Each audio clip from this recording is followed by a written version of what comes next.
பாபு அவர்கள்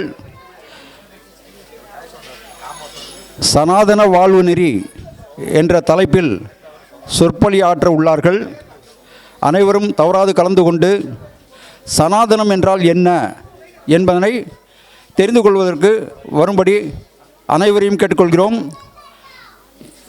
வேலைகளை முடித்துக்கொண்டு விரைவாக வந்து அமருமாறு கேட்டுக்கொள்ளப்படுகிறார்கள்.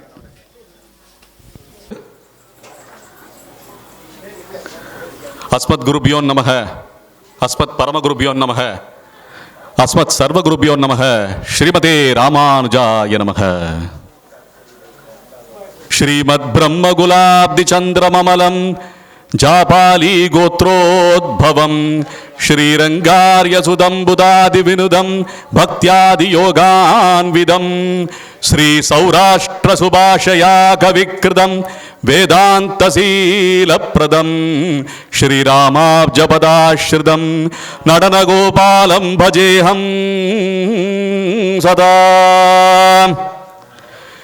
உல்லாச பல்லவித பாலித சப்தலோகி நிர்வாக கோரஹித நேம கடாக்ஷலீலாம் ஸ்ரீரங்க ஹர்ம்யதள மங்கள தீபரேகாம் ஸ்ரீரங்கராஜ மகிஷீம் ஸ்ரீயமாஸ்ரயாமஹ.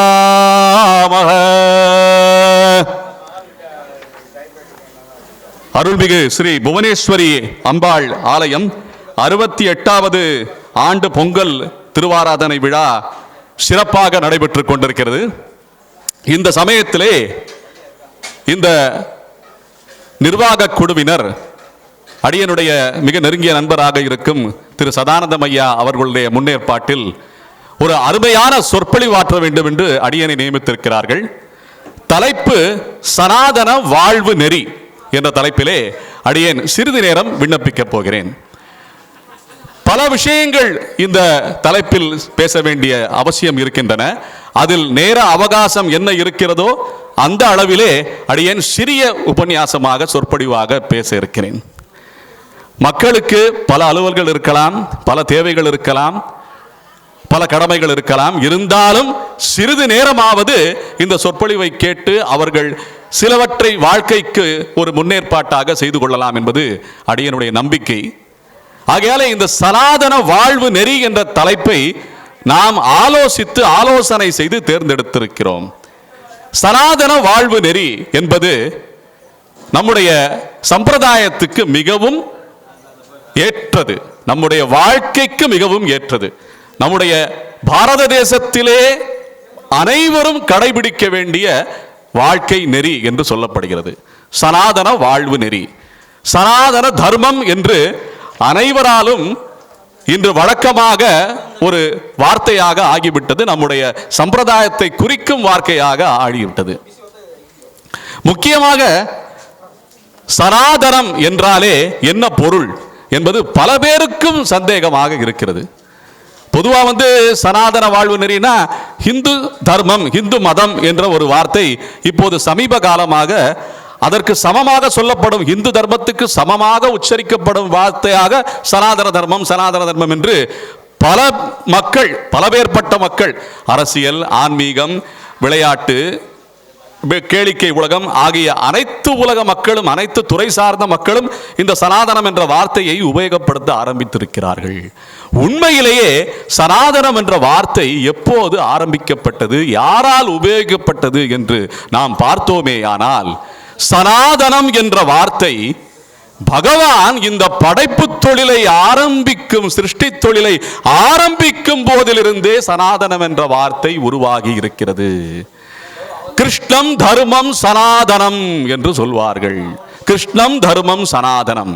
பகவத்கீதையிலே கிருஷ்ணன் சொல்கிறான், நானே சனாதனமானவன், நானே சனாதனன், பகவானே சனாதனன் என்று சொல்கிறான். ஆகையாலே இந்த தர்மம் யாரால் ஏற்படுத்தப்பட்டது என்று பார்த்தோமே ஆனால் அந்த ஆண்டு கணக்கை நம்மளால் கணிக்க முடியாத அளவிற்கு பழமை வாய்ந்தது இந்த சனாதனம்.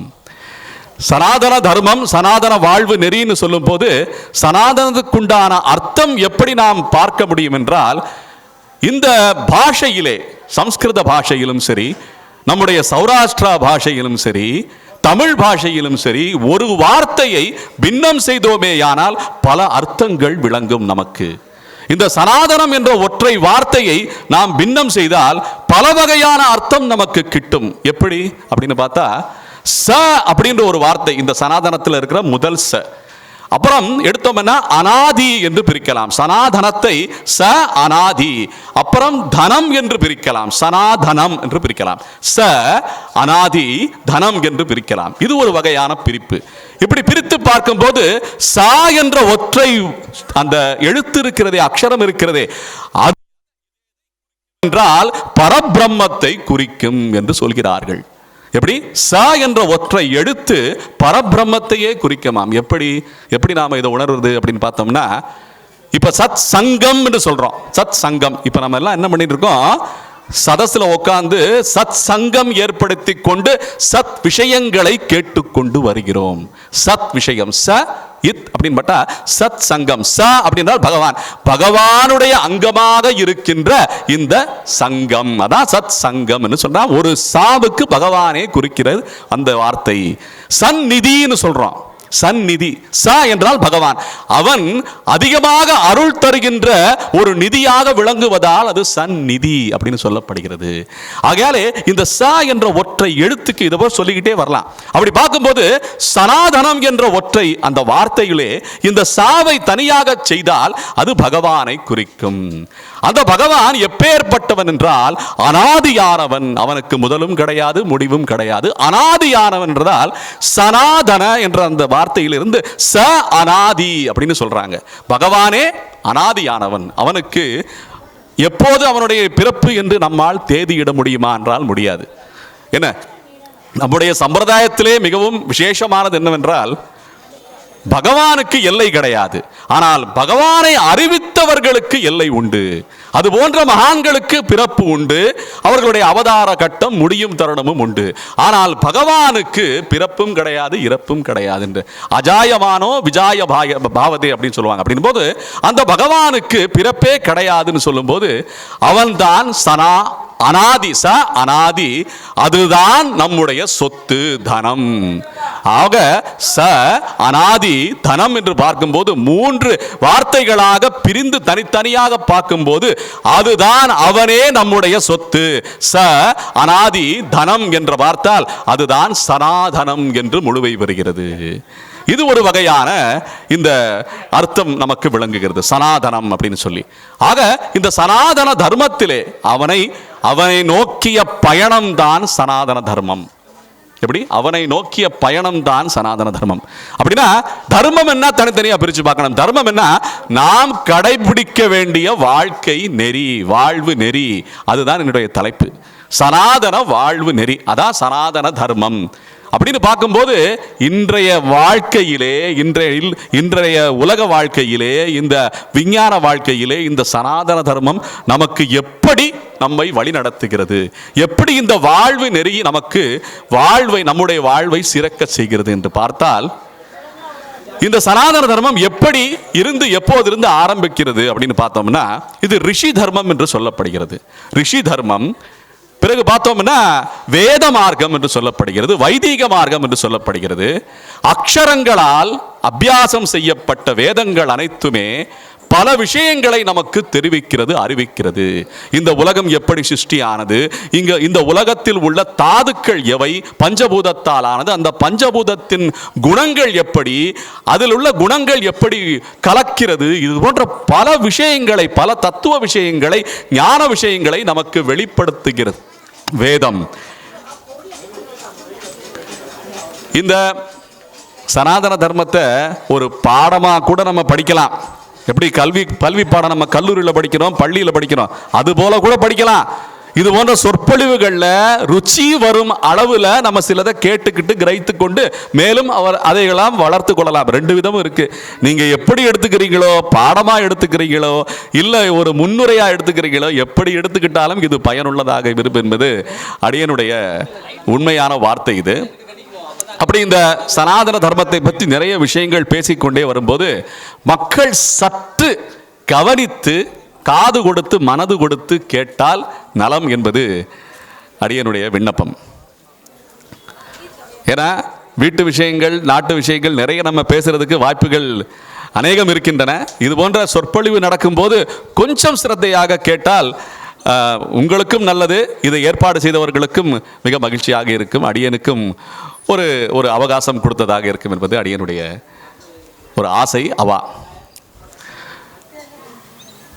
சனாதன தர்மம், சனாதன தர்மம்னு சொல்லும்போது இன்னைக்கு பார்த்தோம்னா நம்முடைய புரிதல் எப்படி இருக்குன்னா, முக்கியமா அரசியலை நோக்கிய ஒரு வார்த்தையாகவே இது காணப்படுகிறது. சனாதன தர்மம், சனாதனத்தை நாம் எல்லாம் வாழ்விக்க வேண்டும் என்றால் இன்னொருத்தன் என்ன சொல்லுவான், சனாதனமே பிரச்சனைன்னு சொல்லுவான் இன்னொருத்தன். அப்படி பல வகையாக இது போன்ற சர்ச்சை விஷயங்கள் எல்லாம் நம்ம மாட்டிக்கிட்டு முழிச்சுக்கிட்டு இருக்கோம். ஏன்னா இந்த சர்ச்சை விஷயங்களே நாம சுகம் காண்றோம். ஏன்னா இந்த சர்ச்சை பேச்சிலே நம்ம பலதை காது கொடுத்து, புரிதல் சரியாக இருந்தால் பரவாயில்லை, தவறாக போய்விடக்கூடாது. அது போன்ற சர்ச்சையான விஷயங்கள்ல மாட்டிக்கிட்டு நம்ம தவறான வழியில போயிடக்கூடாதுங்கிறதுனால எச்சரிக்கிறேன், இந்த சனாதன தர்மத்தை எப்படி நாம் புரிதலாக எடுத்துக்கொள்ள வேண்டும் என்று சொல்லி. ஆகையாக இந்த சனாதன தர்மம் எப்படி விளங்குகிறது என்றால், ஒரு மரத்தை போலே விளங்குகிறது, ஒரு மரம் போலே விளங்கு, ஒரு விருட்சம் போலே, ஒரு ஆலமரம், ஒரு அரச மரம் போலே பெரிதாக வளர்ந்திருக்கின்ற இந்த சனாதன தர்மம் இன்று விளங்கி கொண்டிருக்கிறது. அந்த மரம் எப்படி பார்க்கணும்னா, நம்ம பொதுவாக விதை பூமிக்குள்ள போய் நம்ம விதைச்சு அது வேர் விட்டு வேர் கீழே போயிடும், கிளைகள் மேலெழுந்து பூமிக்கு வெளியே விருட்சமாகி செடியாகி விருட்சமாகி மரம் செடி காய் கனி என்று சொல்லி நிறைய பலன்களை நமக்கு தருகின்றது அல்லவா. இலை அப்படின்னு சொல்லி நிறைய பலன்கள் நமக்கு தருகின்றது, எல்லாமே நமக்கு பயனுள்ளதாக இருக்கின்றது. ஒரு விருட்சம்னா, ஒரு மாங்கனினா மாமரமும் ஒரு மாங்காய் மாம்பழம் எல்லாம் கிடைச்சா கூட அந்த மாவிலை எடுத்து நம்ம எவ்வளவு தோரணம் கட்டுறோம், அந்த இலை கூட பயனாக இருக்கிறது. அது போன்ற சில இலையில நமக்கு ஒரு நல்ல ஒரு மருத்துவ குணம் நிறைந்த இலையா இருந்துகிட்டு இருக்கு. நம்முடைய வேப்ப மரம், வேப்பம் கொழுந்து எல்லாம் பார்த்தீங்கன்னா அது போன்ற இலையும் நமக்கு பயனுள்ளதாக இருக்கின்றது.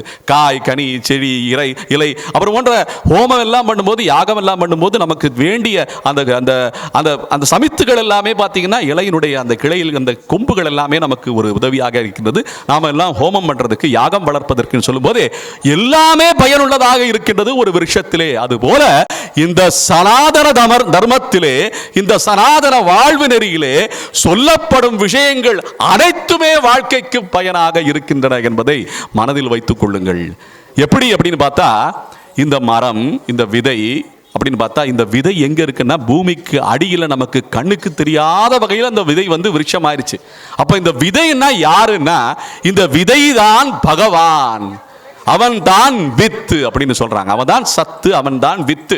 இந்த சனாதன தர்மத்துக்கு ஆதாரமாக இருப்பவனே ஆண்டவன் தான், பகவான் தான் சொல்லும்போது, அந்த வித்திலிருந்து கிளம்பிய வேர்களும் அந்த வித்திலிருந்து கிளம்பிய கிளைகளும் அந்த மரமாக நின்று காய் கனிகளாக நின்று நமக்கு இங்கே பயனளித்துக் கொண்டிருக்கின்றன.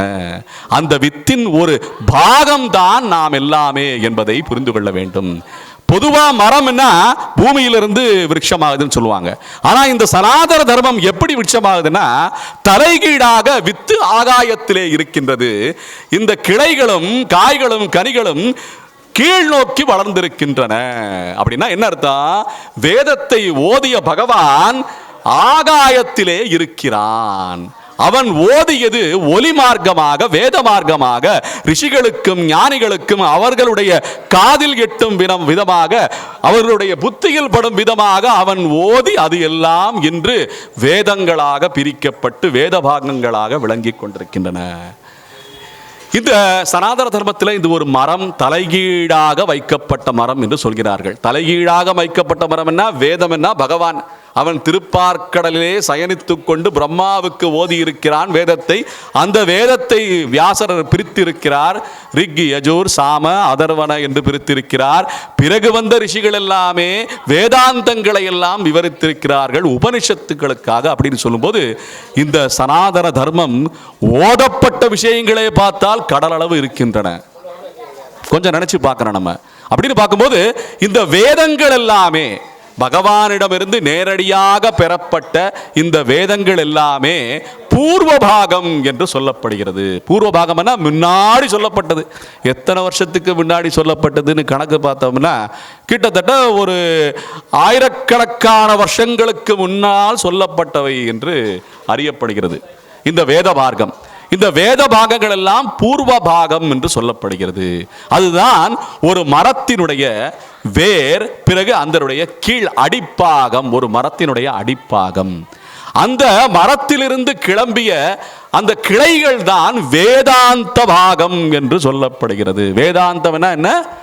உபனிஷத்துக்கள், இதிகாசங்கள், புராணங்கள், இவை அனைத்துமே இந்த கிளைகள் போன்றது.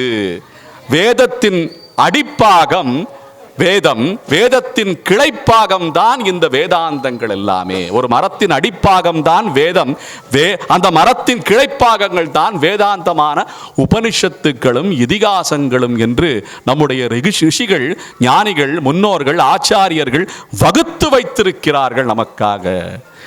இதிகாச புராணாபியாம் வேதம் சமுப பிரம்ம ஏது பிபேதல்பஸ்ருதாத் வேதாக மாமயம் பிரதரிஷ்யதி என்று வேத வாக்கியம்.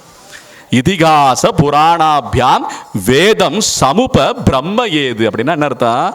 இந்த வேதத்தை, இந்த அடிப்பாகமாக இருக்கின்ற இந்த வேதத்தையும் பகவானாக இருக்கின்ற அந்த வித்தையும் நாம் அறிய வேண்டும் என்றால் இந்த கிளைகளை நாம் பார்க்க வேண்டும், இந்த இலைகளை பார்க்க வேண்டும், இந்த கனிகளை ருசிக்க வேண்டும். அதுதான் வேதாந்த இதிகாச புராணங்கள் என்று போற்றப்படுகிறது. ஒரு பகவானை அறிய வேண்டும் என்றால் எப்படி அறிய முடியும் என்றால் இந்த இதிகாசங்களையும் புராணங்களையும் செவிமடுத்தால் தான் நாம் உணர முடியும் பகவானை. ஒருத்தர் கேட்டாரு, நம்ம எப்படி நமக்குள்ள பகவான் இருக்கான்னு சொல்றீங்க? நமக்குள்ள நாமே பகவான் ஒருத்தர் சொல்லிட்டு இருக்கா, அது வேற விஷயம். அப்படி அது சரி கிடையாது. என்ன அகம் பிரம்மாஸ்மின்னா நமக்குள்ளே கடவுள், எனக்குள் கடவுள், அதுதான் சரி. நானே கடவுள்னா அப்புறம் நம்ம அசுரத்தன்மை, அரக்கத்தன்மையை அடைந்து விடுவோம். ஆகையாலே நான் கடவுள் என்ற வார்த்தை சரியானது கிடையாது. எனக்குள் கடவுள் என்றால் அது சாஸ்வதமான வார்த்தை, சரியான வார்த்தை. அப்படின்னா நான் என்னுடைய கடவுள், எனக்குள் கடவுள்னா எப்படி அந்த கடவுள் உள்ள போறாரு? அந்த கடவுள் எப்படி நமக்குள்ள இருக்காரு, எப்படி நம்ம தெரிஞ்சுக்கிறது அப்படின்னு பார்த்தா, கடவுள் எப்படி உள்ள போவாருன்னா காது வழியா உள்ள போவாரு. எப்படி? காது வழியா உள்ள போவாரு. அப்ப காது வழியா உள்ள போவாருன்னா என்ன? அவர் தனியா ஒரு கதவு வச்சு உள்ள தட்டிக்கிட்டு உள்ள வர்றாரா? அது கிடையாது.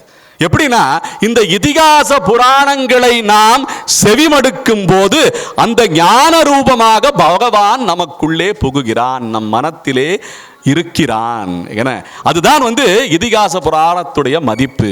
அவனை பற்றிய கதைகளையும் அவனை பற்றிய சம்பவங்களையும் நாம் கேட்க கேட்க அவன் நம் காது வழியே புகுகிறான். அதனால தான் பொதுவாக சொல்லுவாங்க, நம்ம உடம்பு இருக்குல்ல, நம்ம உடம்புல 5 புலன்கள் இருக்கு. காது, அடிய நமஸ்காரம்.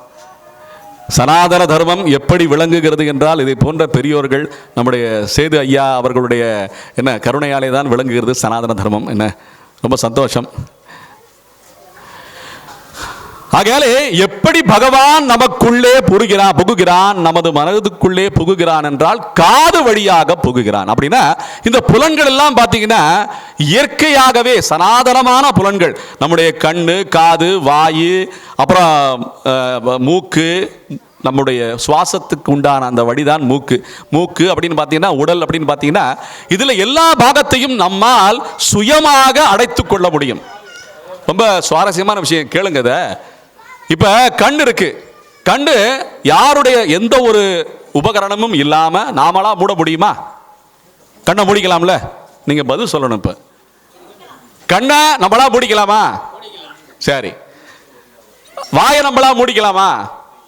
நம்ம பேசாம இருக்கணும், பேசாம இருக்கலாம், ஆனா எடுக்க மாட்டோமே, அதான பிரச்சனை. நம்மளா முடிக்கணும்னா வாயா அப்படின்னு முடிக்கலாமா இல்லையா? கை கால்களை நம்மளா அடக்கிக்க முடியுமா? தானா அடக்கிக்கலாமா இல்லையா? மூக்கை அப்படியே நம்ம மூச்சு விடாம நம்மளால நிறுத்த முடியுமா? ஏன் முடியாது? மூச்சை நிறுத்தலாமே. நம்ம இப்ப மூச்சை நிறுத்தணும்னா ஒரு ரொம்ப ஜாஸ்தி நேரம் கிடையாது, முடிந்த அளவு பிராணாயாமம் பண்றோம்.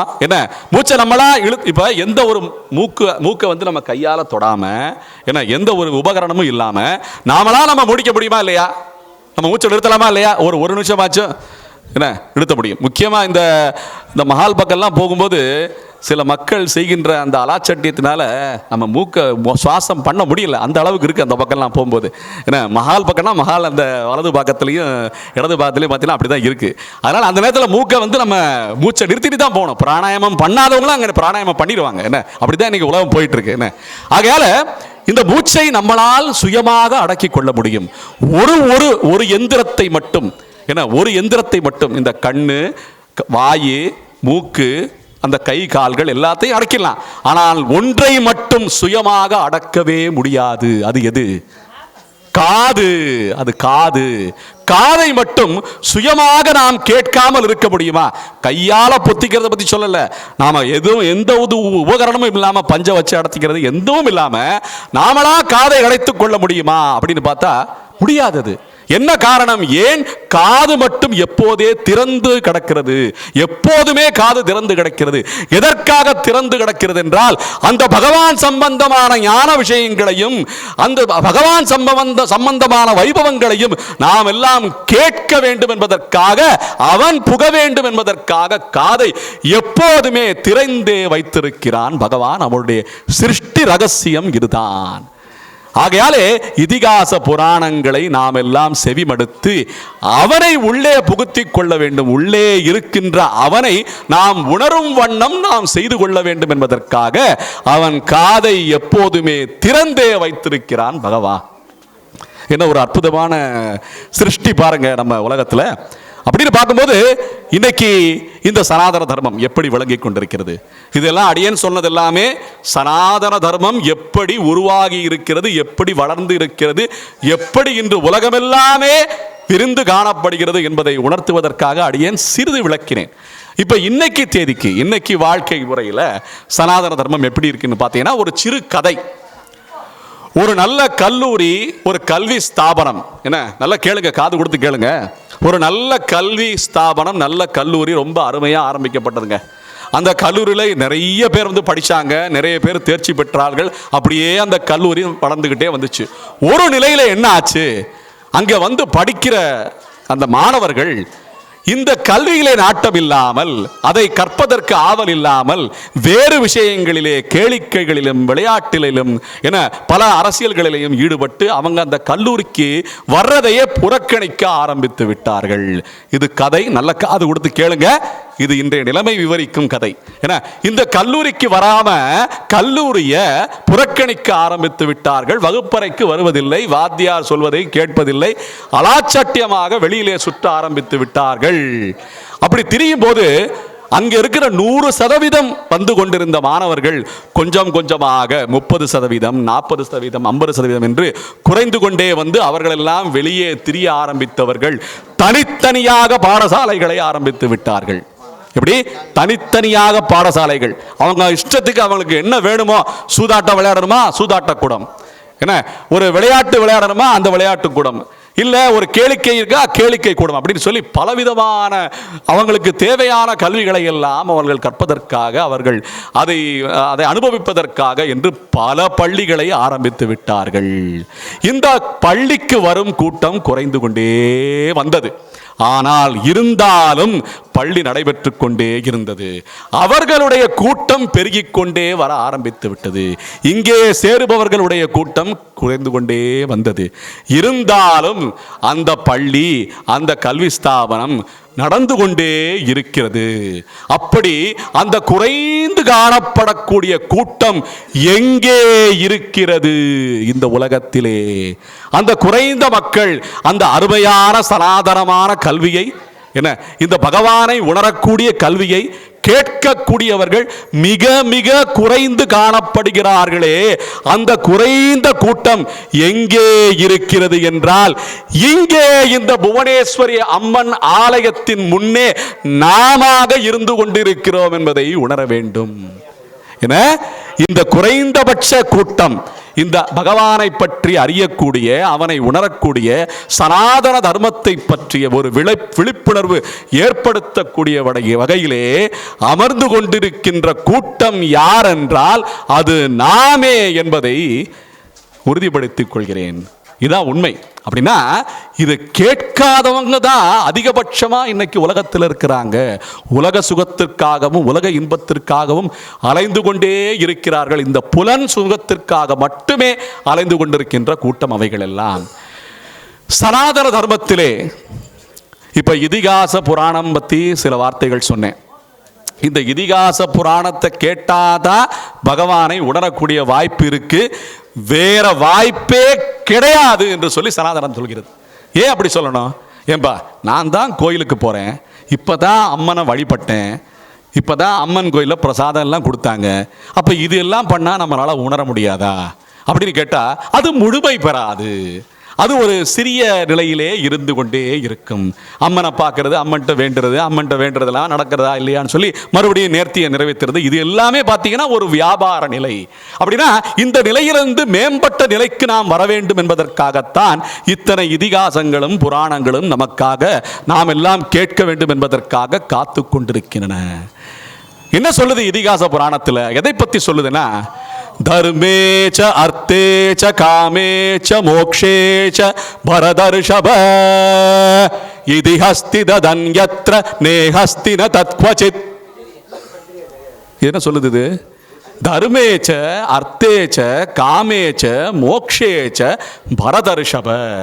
இந்த பாரத தேசத்திலே நாம் எல்லாம் பிறந்திருக்கிறோம் என்றால், இந்த 4 புருஷார்த்தங்களையும் அறியாமல் வாழ்கிறோம் என்றால், இந்த வாழ்க்கை இந்த கல்லூரியை விட்டு வெளியில் சென்று திரிகின்ற அந்த மாணாக்களை போலே தான் இருக்கும். நம்ம இந்த கல்லூரியில் படிக்க வந்துட்டு இந்த கல்லூரியில் படிக்கலைன்னா அந்த கல்லூரியில் அந்த கல்வி ஸ்தாபனத்தில் சேர்ந்ததுக்குண்டான அர்த்தமே இல்லாமல் போய்விடும். அப்ப தர்மம், அர்த்தம், காமம், மோட்சம் என்ற இந்த புருஷார்த்தங்களை நமக்கு சொல்லித்தந்து நாம் எல்லாம் முன்னேறி வர வேண்டும் என்ற அந்த கல்வியை போதிப்பதுதான் சனாதன தர்மம். இந்த வகையிலே இந்த புருஷார்த்தங்களை நாம் எல்லாம் அறியாமல் வெறும் சுகத்துக்காக, உடல் சுகத்துக்காக மட்டுமே வாழ்ந்து கொண்டிருக்கிறோம் என்றால் அது அர்த்தமற்ற வாழ்க்கை ஆகிவிடும்.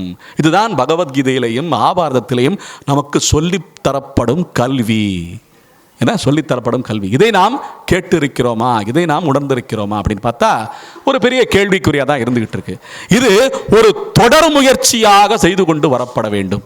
ஏன்னா இந்த கல்வி ஸ்தாபனத்திலிருந்து நாம் இன்னைக்கு இங்கே எல்லாம் உட்காந்து நம்ம எல்லாம் இதை பற்றியெல்லாம் கேள்விப்படுறோம்னாலே பெரிய பாக்கியவான்கள். நாம் எல்லாம் எப்படி இதை பற்றி கேள்விப்படுறதே பெரிய பாக்கியம். சொல்றாங்க, நாராயணன் என்ற நாமத்தை நாமெல்லாம் கேட்கறதே பெரிய பாக்கியம் என்றான். ஒருத்தன் கேட்டான், ஏன்பா நாராயணன், அப்புறம் மாதவன், கேசவன், ராமா, கிருஷ்ணா அப்படின்னு சொல்லலாம் ரொம்ப புண்ணியம்ன்றாங்களே, என்ன உண்மையா அப்படின்னு கேட்டான். அடியன்னு சொன்னேன், இது சொல்லி புண்ணியம் கிடைக்கணும் இல்லை, இதை சொல்றதுக்கே புண்ணியம் பண்ணிருக்கணும் நம்ம. இதான் உண்மை. இந்த ராமநாமத்தை, இந்த கிருஷ்ணநாமத்தை, இந்த கேசவ, நாராயணன் போன்ற நாமங்களை, பகவானுடைய திருநாமங்களை எல்லாம் நாம் வாயால் உச்சரிப்பதற்கே 1000 ஜென்மங்களாக புண்ணியம் செய்திருக்க வேண்டும் என்று சொல்றது சாஸ்திரம். இதே ஏதோ ஒரு ஆப்பிரிக்க கண்டத்திலேயோ இல்லை ஆஸ்திரேலியாலேயோ இல்லை வேற நாட்டிலேயோ பிறந்திருந்தா இந்த நாமம் நமக்கு கிடைச்சிருக்குமா? இதுவே சொத்து என்கிறது நம்முடைய வேத மார்க்கம். என்ன வேத மார்க்கம் இதையே சொத்து அப்படின்னு சொல்றது. என குலந்தரும் செல்வந்தந்திடும் அடியார் படுதுயர் ஆகினவெல்லாம் நிலந்தரும் செய்யும் நீள் விசும்பருளும் அருளோடு பெருநிலம் அளிக்கும் வலந்தரும் மற்றும் தந்திடும் பெற்ற தாயிரும் ஆகிற செய்யும் நலந்தரும் சொல்லை நான் கண்டு கொண்டேன் நாராயணா வென்னும் நாமம் அப்படின்னு சொல்றான். இத்தனையும் தருமா இந்த நாமம்? என்ன இத்தனையும் தருமா இந்த நாமம்? இந்த நாமத்தை அறிவதற்காக ஏற்படுத்தப்பட்ட தேசம் தான் நம்முடைய பாரத தேசம். அதுதான் சனாதன தர்மம். இந்த சனாதன தர்மத்தை விட்டு நம்ம வெளியில போனோம்னா எவ்வளவு நமக்கு ஒரு எகக்காலம் இருக்கணும். என்ன அதை விட்டு வெளியே போலாமா? இந்த கல்வி ஸ்தாபனம் நமக்கு கிடைத்த பெரும் பாக்கியம்னு சொல்லும் போது இந்த பாக்கியத்தை நாம் உணர வேண்டாமா? இந்த பாக்கியத்தை நாம் அறிய வேண்டாமா? எத்தனை மகான்கள், எத்தனை ஆச்சாரியர்கள், எத்தனை ரிஷிகள் எல்லாருமே பார்த்தீங்கன்னா இந்த சனாதன தர்மத்தை காப்பாத்திக்கிட்டே வந்திருக்காங்க. ஏன் நம்முடைய சௌராஷ்டிரா சமூகமே சனாதன தர்மத்திற்காக உயிரையும் வாழ்க்கையையும் அர்ப்பணித்த சமூகம் நம்முடைய சௌராஷ்டிரா சமூகம் என்பதை மறந்துவிடக் கூடாது. நாமெல்லாம் குஜராத்தில் இருந்து 1000 வருடங்களுக்கு முன்னால் இங்கே இடம் பெயர்ந்து வந்திருக்கிறோம். குஜராத்திலிருந்து முதலில் மகாராஷ்டிரா, பிறகு ஆந்திரா, பிறகு கர்நாடகா, பிறகு ஆந்திரா, பிறகு தமிழ்நாடுன்னு சொல்லி இந்த அருமையான தமிழ் தேசத்திலே, தமிழகத்திலே, தமிழ்நாட்டிலே நாம் எல்லாம் இன்பமாக வாழ்ந்து கொண்டிருக்கிறோம் என்ற காரணம் தெரிந்தால் நீங்கள் எல்லாம் வியப்பீர்கள். வெறும் வியாபாரத்துக்கு மட்டும் நம்ம இங்க வரல, வெறும் நெசவு தொழில் செய்து வயிற்று பிழப்பிற்காக மட்டும் நாம் வரவில்லை. நம்முடைய சனாதன தர்மத்தை காப்பாற்ற வேண்டும், நம்முடைய கலாச்சாரத்தை காப்பாற்ற வேண்டும், நம்முடைய ரிஷி தர்மத்தை காப்பாற்ற வேண்டும். இது போன்ற பல காரணங்களுக்காக உயிரையும் துச்சமாக மதித்து நாம் எல்லாம் அங்கே இருந்து இடம்பெயர்ந்து இந்த தமிழ்நாட்டிலே இருந்து கொண்டிருக்கிறோம். அப்படின்னா இந்த அருமை நம்முடைய வரலாற்றை அறிந்தால் நமக்கு புரியும். அது தெரியாம சும்மா என்ன எடுப்பார் கைப்பிள்ளையை போலே நாம் இருந்து கொண்டிருந்தால் எதற்கும் உதவாத அந்த மாணாக்கள் வெளியில் திரிகின்ற அந்த கேளிக்கைகளையும் விளையாட்டுகளையும் திரிகின்ற மாணவர்களாக இருந்து கொண்டிருந்தால் எப்படி இந்த கல்வி ஸ்தாபனத்திலே நாம் உண்மையான சத்தியமாக சனாதனமாக இருக்கின்ற இந்த கல்வியை நாம் கற்க முடியும் என்பதை ஒவ்வொருத்தரும் யோசித்து பார்க்க வேண்டும். ஒவ்வொருத்தரும் யோசித்து பார்க்க வேண்டும்.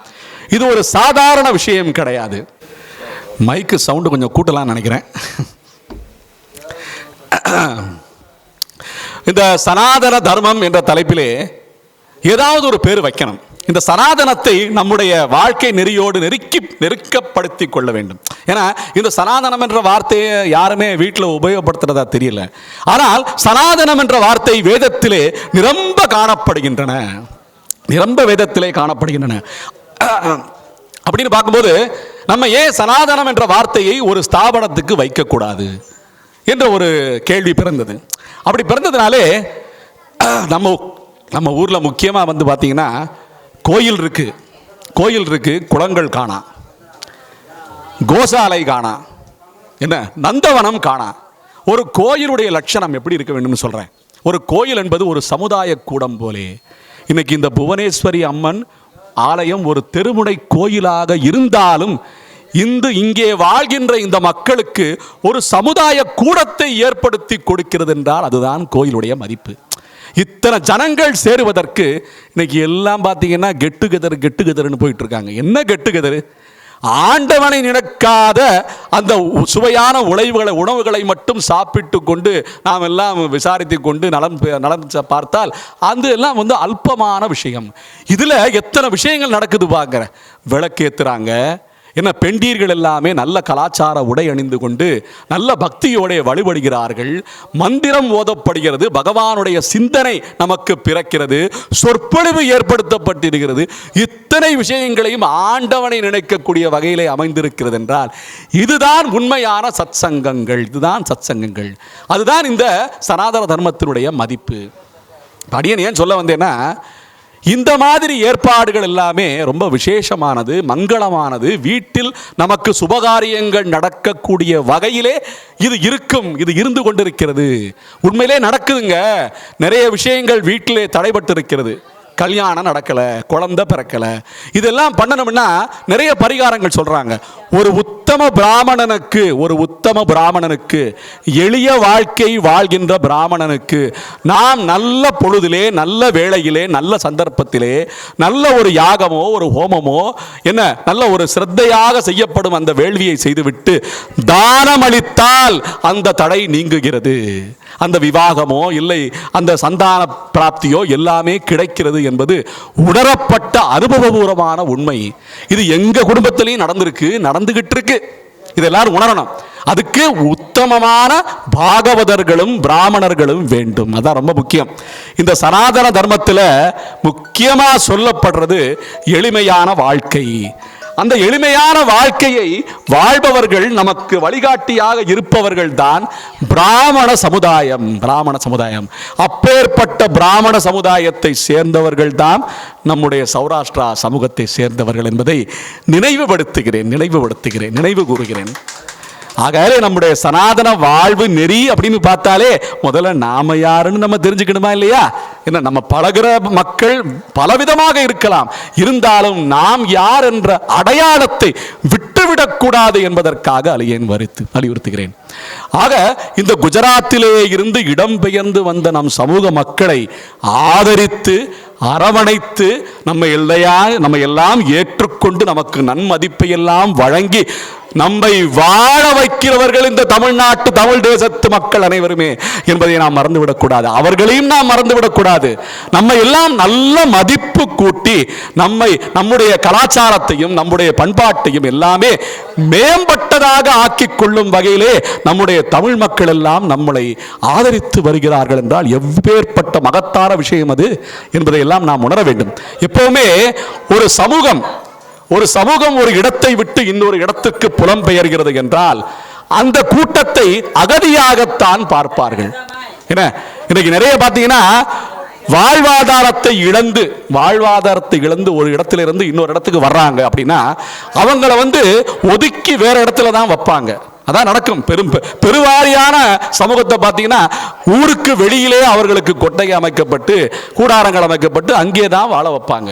ஆனால் சௌராஷ்டிரா சமூகத்தை சேர்ந்தவர்களை இத்தனை தேசங்கள் கடந்து மகாராஷ்டிரா, கர்நாடகா, ஆந்திரா, தமிழ்நாடு என்று இத்தனை தேசங்களில் இருந்தும் புலம்பெயர்ந்து வந்தாலும் நம்ம எல்லாம் வாழ வைத்த ஆதரித்த அரசர்களும் அந்த சமூகத்தை சேர்ந்தவர்களும் ஆந்திரா மக்களும் சரி, கர்நாடக மக்களும் சரி, தமிழ்நாட்டு மக்களும் சரி, ஆங்காங்கே அவர்கள் ஊருக்குள்ளே இருக்கின்ற பிரதான எல்லைக்குள்ளே நம்ம எல்லாம் வைத்திருக்கிறார்கள் என்றால் இந்த சமூகத்தின் பெருமையும் அவர்களுடைய நல்ல பெரிய மனமும் நமக்கு உணரக்கூடிய வகையிலே நம்முடைய வரலாறு இருக்கின்றது என்பதை நாம் மனதிலே ஏற்றிக்கொள்ள வேண்டும். எப்படி இந்த மதுரையம்பதியிலே என்ன இவ்வளவு பிரதானமான இடத்திலே திருமலை நாயக்கர் மஹால் இருக்கின்ற இடத்திலே நாம் எல்லாம் குடிகளை அமைத்துக் கொண்டு எவ்வளவு அற்புதமாக இந்த சனாதன தர்மத்தை காப்பாற்றிக் கொண்டிருக்கிறோம் என்றால் இது பெருமைக்குரிய விஷயமா இல்லையா? இது பெருமைக்குரிய விஷயமா இல்லையா? இது பெருமையை நாம் எல்லாம் எப்படி நம்ம எதிர்ப்பு சக்திக்காக ஊசி போட்டுக்கிறோம். இப்ப சமீபமா நடந்தது என்ன? ஒரு கிருமி நம்மளை பாடா படுத்திருச்சு. எல்லாத்தையும் பூட்டி வச்சிருச்சா இல்லையா?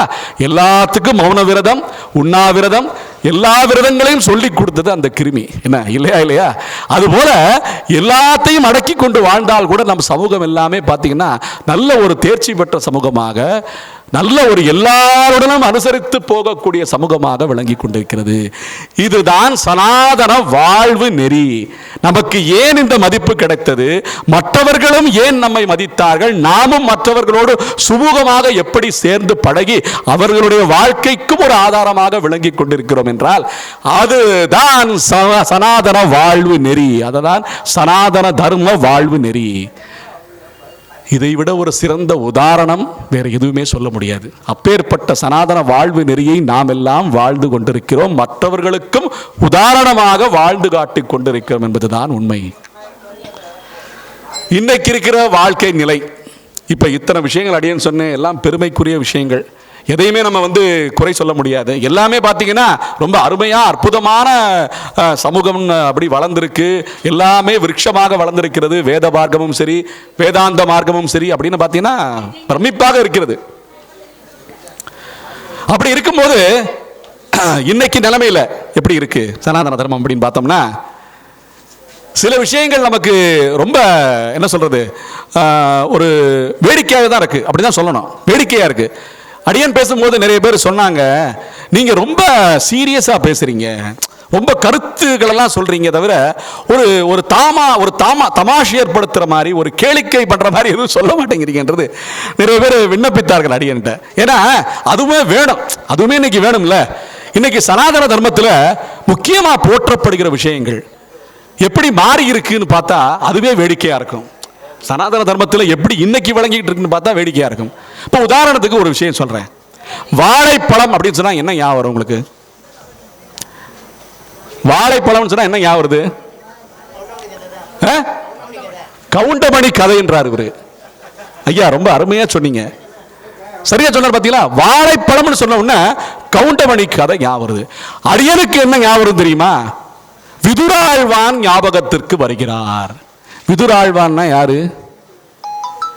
விதுரன் என்று சொல்லி மகாபாரத சரித்திரத்திலே பாண்டவர்களுடைய சித்தப்பா, துரியோதனாதிபதிகளுடைய சித்தப்பா, பாண்டவ தூதனாக கண்ணன் என்ன துவாரகையிலிருந்து அஸ்தினாபுரத்திலிருந்து நேரா அங்க அந்த துரியோதன சபைக்கு போகிறான், ஹஸ்தினாபுர சபைக்கு போகிறான். அப்படி போகும்போது அந்த துரியோதன சபையிலே கண்ணனுக்கு இழுக்கு ஏற்படுகிறது. கண்ணன் அங்கே போய் பாண்டவர்களுக்காக பரிந்து போய் அங்கே தூது சென்று சமாதானம் பேச போகிறான் கண்ணன் பாண்டவ தூதனாக.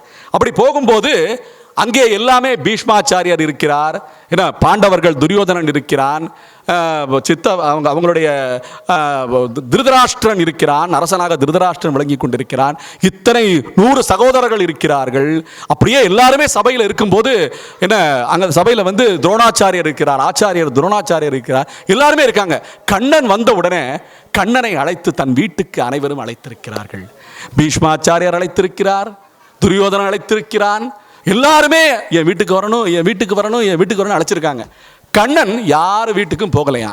விதுராழ்வான் என்ற மகாத்மா அந்த வாசலிலே கண்ணன் நகரும் போது விதுராழ்வான் சொல்லியிருக்கான், கண்ணா ஓ வீட்டுக்கு வரணும்னு அழைச்சிருக்கான். சொன்னவங்க எல்லாமே என்னுடைய மாளிகைக்கு வரணும், என்னுடைய மாளிகைக்கு வரணும்னு சொன்னாங்க. ஆனால் விதுரன் என்ன சொல்லியிருக்கான், ஓ வீட்டுக்கு நீ வரணும்னு சொல்லி அவனை அழைச்ச உன்ன கண்ணன் உள்ளே போயிட்டானா. ஏன்னா எல்லாமே கண்ணனுடைய வீடு தானே, எல்லாமே கண்ணனுடையது தானே. அப்படின்னு சொல்லும்போது உண்ணும் சோறு பருகும் நீர் திண்ணும் வெற்றிலையும் எல்லாம் கண்ணன் என்று என்றே கண்கள் நீர் மல்கி மண்டின் அவன் சீர் வளம் மிக்கவனூர் வினவி திண்டமென் இளவான் புகுவூர் திருக்கோளூரே என்று சொல்லி பாசுரம் பேசும்போது ஆழ்வார்களையும் சேர்த்து நம்ம அழைச்சிக்கணும். ஏன்னா அவங்க இல்லாமல் கண்ணன் நம்ம மனசில் புக மாட்டான்.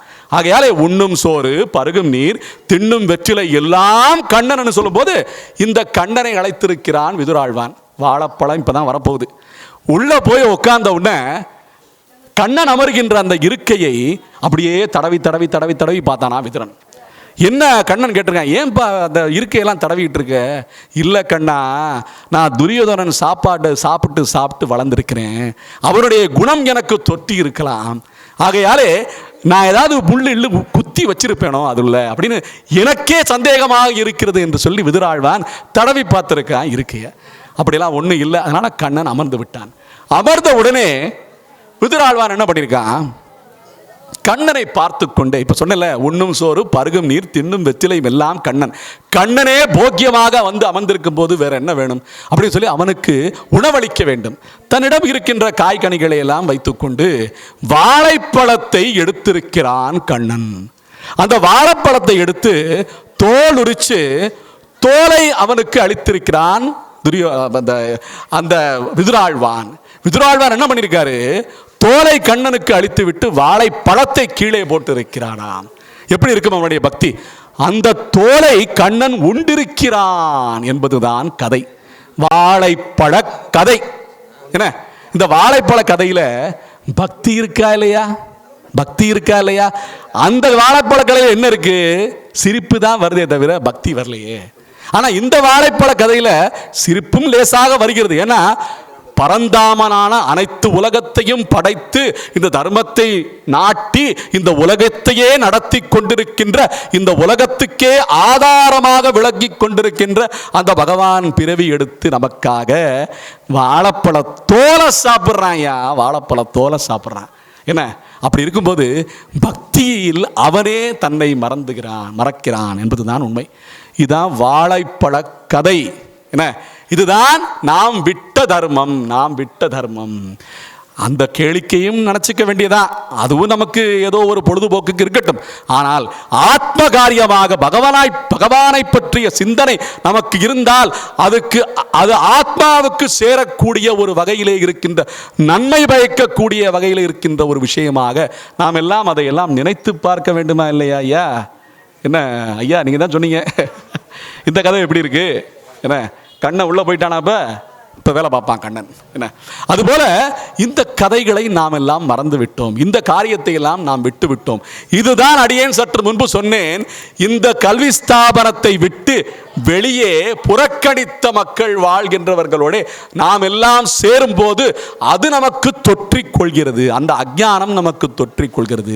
இப்படி அஞ்ஞானங்கள் தொற்றி தொற்றி தொற்றி அதுவே தொற்றுவாகி இன்னைக்கு இந்த வியாதி எல்லாத்தையும் பிடிச்சி ஆட்டிக்கிட்டு இருக்குன்னா அதற்கு எதிர்ப்பு சக்தி வேணுமா இல்லையா? அந்த வியாதி நம்மளை ஆட்டு வைக்காமல் இருப்பதற்காக நாம் எதை மனதிலே செலுத்தி கொள்ள வேண்டும். எந்த ஊசியை போட்டுக்கணும்னா இதிகாச புராணாபியாம் வேதம் சமுப பிரம்ம ஏதுன்னு சொல்றது போல இந்த சத்விஷயங்கள் எல்லாம் கேட்க ஆரம்பிக்க வேண்டும். வேற எதுவுமே கிடையாது. நம்ம பிரசாதத்தை உள்ள வாயில வைக்கும் போதே கண்ணன் உள்ள போகணும். என்ன, கண்ணன் உள்ள போயிடணும். வெத்தலை பாக்க நம்ம போடும் போதே போக்கியமாக கண்ணன் உள்ளே போய்விட வேண்டும். இதுதான் நாம் செய்ய வேண்டிய சனாதன வாழ்வு முறை, வாழ வேண்டிய வாழ்வு முறை என்பதை அடியேன் விண்ணப்பித்துக் கொள்கிறேன். இன்னைக்கு நம்ம சனாதன தர்மம் அப்படின்னு சொல்லும்போது என்ன இது சொல்லி கொடுக்குது அப்படின்னு பார்த்தா, இயற்கைக்கு மிக நெருக்கமாக நம்மை அழைத்து செல்கிறது சனாதன தர்மம்.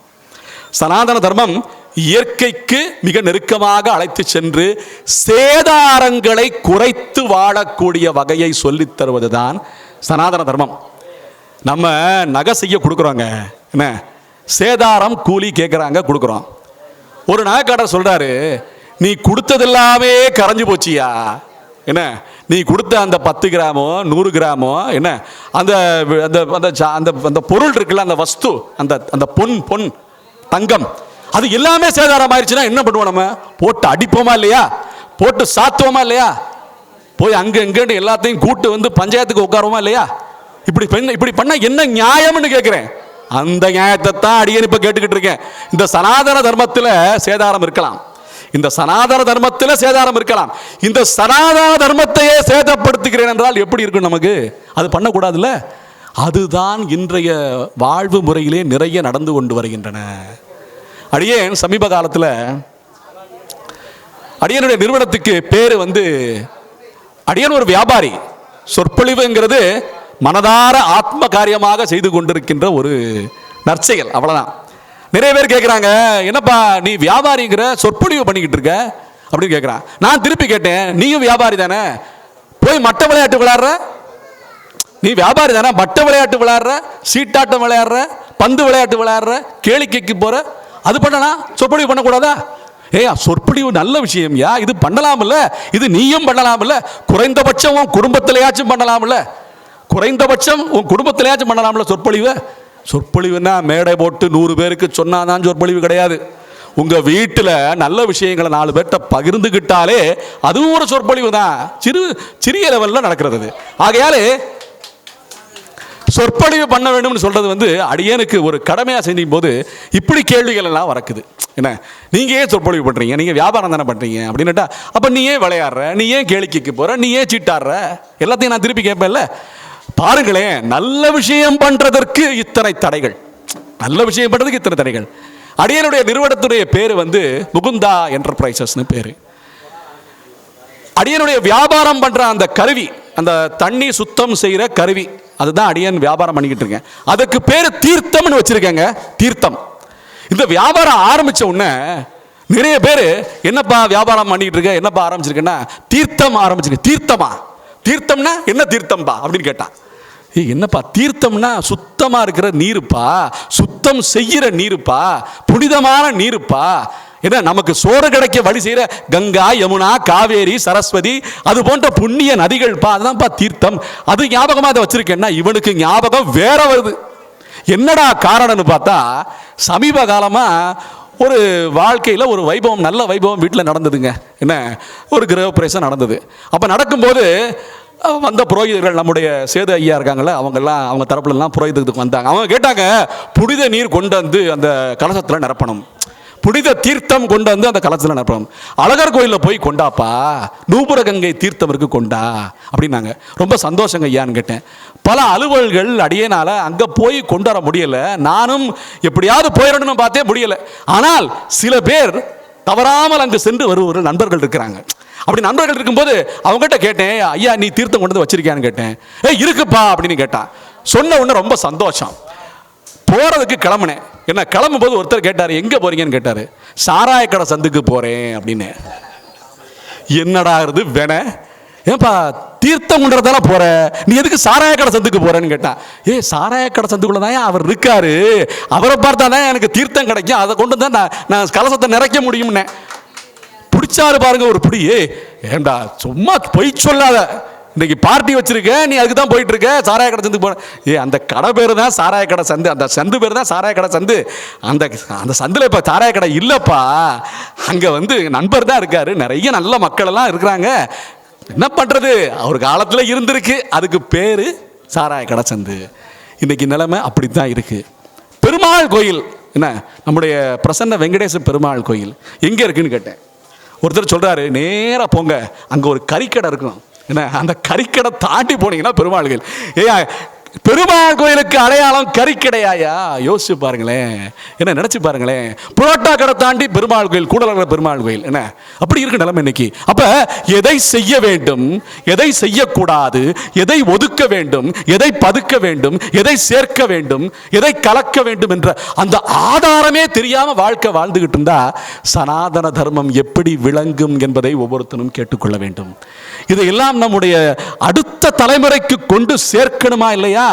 இன்னைக்கு கொரோனா பத்திக்கிட்டு எரியுதுன்றது போல நம்முடைய சனாதன தர்மம் எப்படி எப்படியோ வளைந்து நெளிந்து என்ன காடு மேடுகள்லாம் போய் கொண்டிருக்கிறது என்றால் அதையெல்லாம் காப்பாற்ற வேண்டிய, என்ன அதையெல்லாம் காப்பாற்ற வேண்டிய கட்டாயத்திலே நாம் இருந்து கொண்டிருக்கிறோம். ஏனென்றால் நம்முடைய சமூகம் அதற்காக உயிரை கொடுத்த சமூகம், அதற்காக உயிரை கொடுத்த சமூகம் என்பதை புரிந்து கொள்ள வேண்டும் மக்கள். இப்ப லேசா கேளிக்கை வந்திருக்குமே, லேசா சிரிப்பு வந்திருக்குமே, சிரிப்பா சிரிக்கிறியா?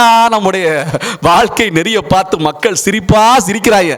அந்த சிரிப்பெல்லாம் இருக்கும்போது புதுசா மறுபடியும் சிரிப்பு ஊட்டருமா அப்படின்றதை எச்சரிக்கிறேன், வேற ஒன்றும் கிடையாது. ஏன்னா இன்னைக்கு வாழ்க்கை நெறியில நாம நிறைய விஷயங்கள் மாத்தி மாத்தி மாத்தி மாத்தி வச்சிருக்கோம். என்ன எதுவுமே சரியா வைக்கல, எல்லாத்தையும் மாற்றி வச்சிங்கன்னா மறுபடியும் திருப்பி அதை மாற்ற வேண்டிய கட்டாயத்தில் நாம் இருக்கோம். இன்னைக்கு எல்லாமே கரப்ஷன் அப்படின்னு சொல்லிட்டா அதை கரெக்ஷன் பண்ணணும், எல்லாமே கரப்ஷன் ஆயிட்டா அதை கரெக்ஷன் பண்ணணும். ஏன்னா இன்னைக்கு ஒவ்வொரு விஷயமும் தவறுகள் என்பதே அறியாமல் மக்கள் செய்து கொண்டிருக்கிறார்கள். அதாவது தெரியாமல் செஞ்சால் தப்பு இல்லைம்பாங்க, ஆனால் தெரிஞ்சே தவறு தெரியலன்னு சொல்லி செய்யறது என்ன செய்யறது? என்ன தூங்குறவனை எழுப்பிடலாம், தூங்குற மாதிரி நடிக்கிறவனை எழுப்ப முடியுமா? அதுபோல இது நடிக்கிறதும் கிடையாது, அதை விட மோசமான நிலைமையில நம்ம போயிட்டு இருக்கோம். ஏன்னா ஆத்மார்த்தமாக நல்ல விஷயங்களை செய்யணும்னா என்ன உடல் அர்த்தமாக இது போன்ற துர்விஷயங்களிலே மக்கள் ஈடுபட்டு கொண்டிருக்கிறார்கள் என்று சொல்லும்போது இதெல்லாம் எச்சரிக்கப்பட வேண்டிய விஷயங்கள். சனாதன தர்ம வாழ்வு நெறி என்ன நமக்கு காட்டுகிறது என்றால், முக்கியமாக மோட்ச தர்மத்தை வலியுறுத்துகிறது சனாதன தர்ம நெறி. இன்னைக்கு நம்ம வாழ்க்கையில் சந்ததிகள் வேண்டும், நமக்கு அடுத்த தலைமுறை பொண்ணு பையன் பிறக்கணும், கல்யாணம் ஆகணும், வீடு கட்டணும், இது போன்ற பல ஆசைகள் இருக்கின்றன. முக்கியமாக வெளிநாட்டுக்கு போய் சம்பாதிக்கணும்னா ஆசையெல்லாம் இருக்கு. ஒரு காலத்தில் இந்த சனாதன தர்ம நெறியில பாரத தேசம் அப்படின்னு சொன்னா ஆச்சேது ஹிமாச்சலம்னு சொல்லுவாங்க. ஆச்சேதுன்னா சேதுக்கரை, கன்னியாகுமரி, சேதுக்கரை, இதெல்லாம் எல்லைகள். இந்த எல்லையிலிருந்து ஹிமாச்சலம் வரைக்கும் உள்ள பரந்த தேசம் தான் வேத தேசம், வேத மார்க்கம், வேத பூமி, ரிஷி பூமி, ரிஷி தர்ம பூமி, சனாதன தர்ம பூமி என்று போற்றப்படுகிறது இன்றளவும். இந்த தேசத்தை விட்டு வெளியே போகக்கூடாது என்ற கட்டாயமெல்லாம் இருந்த காலம் ஒன்று. இன்னைக்கு அப்படி கிடையாது. இன்னைக்கு எங்க வேணா எப்போ வேணா பறந்து போகலாம், நம்ம பறந்து போகலாம்.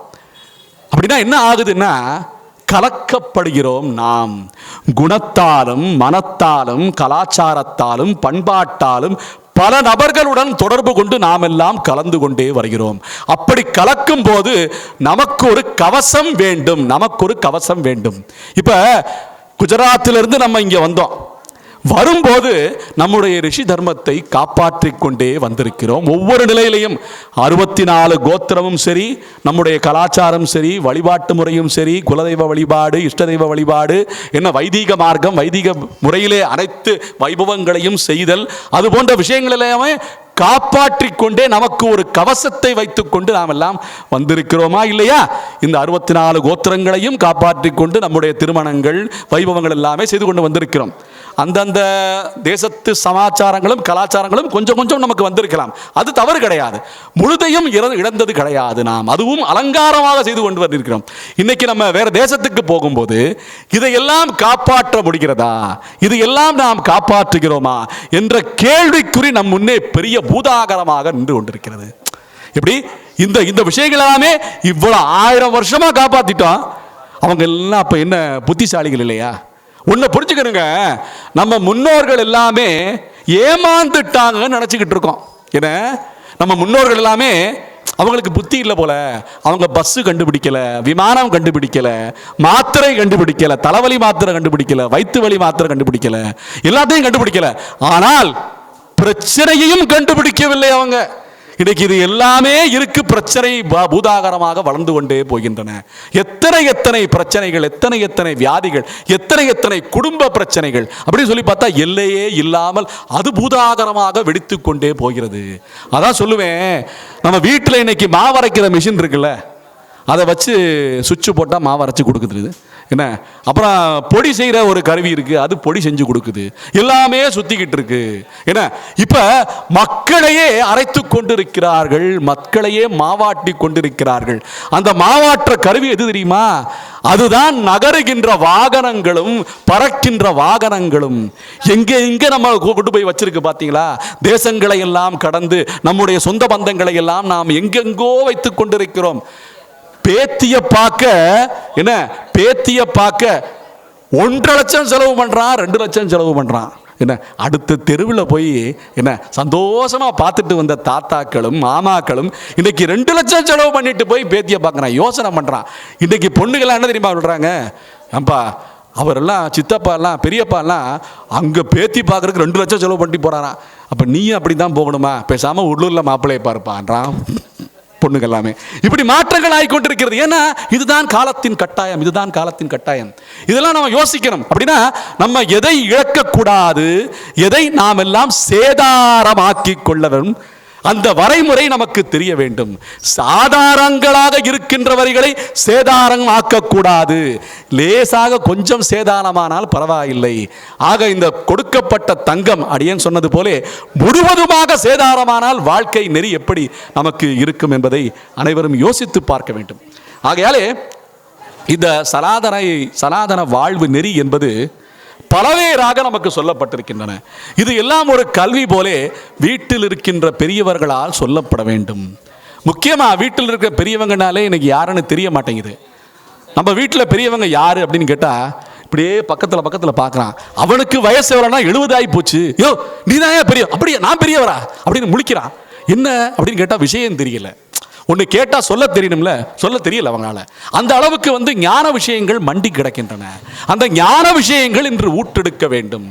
எப்பவுமே சனாதன தர்மத்தில் என்ன சொல்லுவாங்கன்னா, எது அதிகப்படியாக செய்யப்படுகின்ற விஷயங்களோ அதை செய்யக்கூடாது, எது குறைந்து காணப்படுகிறதோ அதை செய்ய வேண்டும். ஆகையாலே அடியேன் சிறிது நேரத்துக்கு முன்னால் சொன்னது போலே இந்த சனாதன என்ற வார்த்தையிலேயே ஒரு தர்மத்தை ஆரம்பிக்க வேண்டும் என்பதற்காக ஒரு கோசாலையை அமைத்திருக்கிறோம் காதக்கிணறிலே.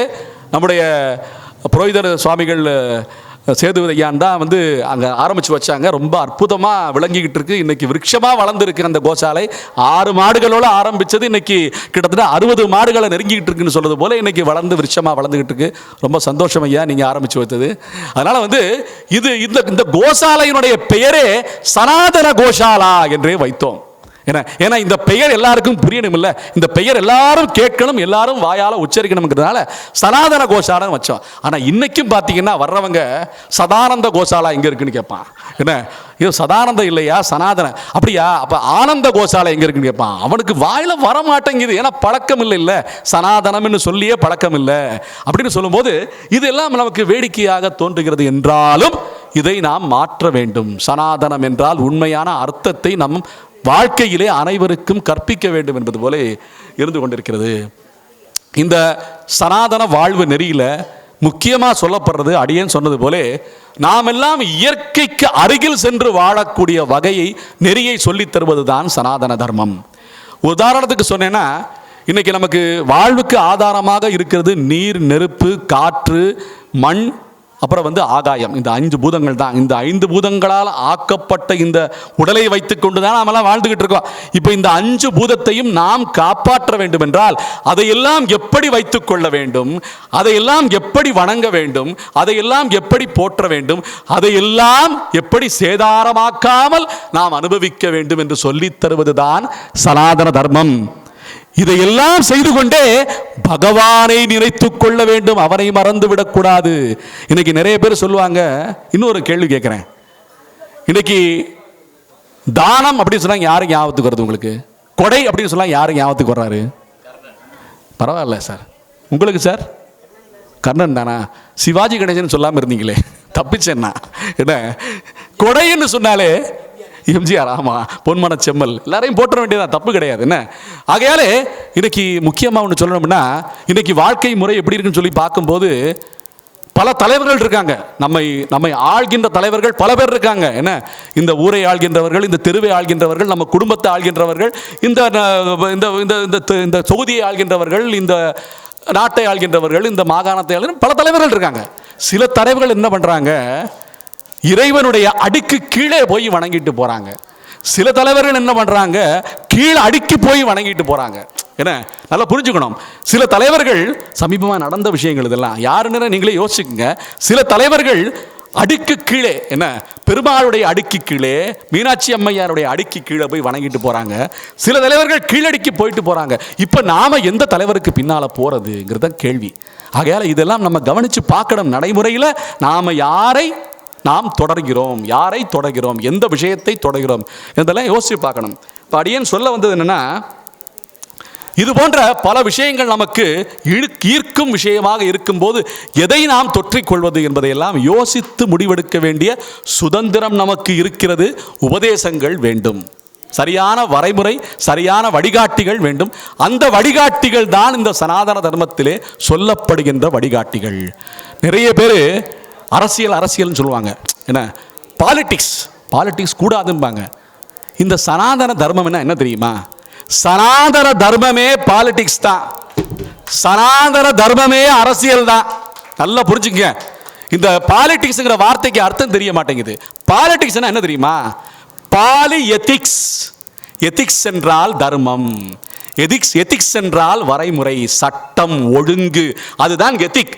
இந்த பாலி எத்திக்னா பல தர்மங்களும் பல சட்டங்களும் பல வரைமுறைகளும் பல கோட்பாட்டுகளும் சேர்ந்ததுதான் பாலிடிக்ஸ்.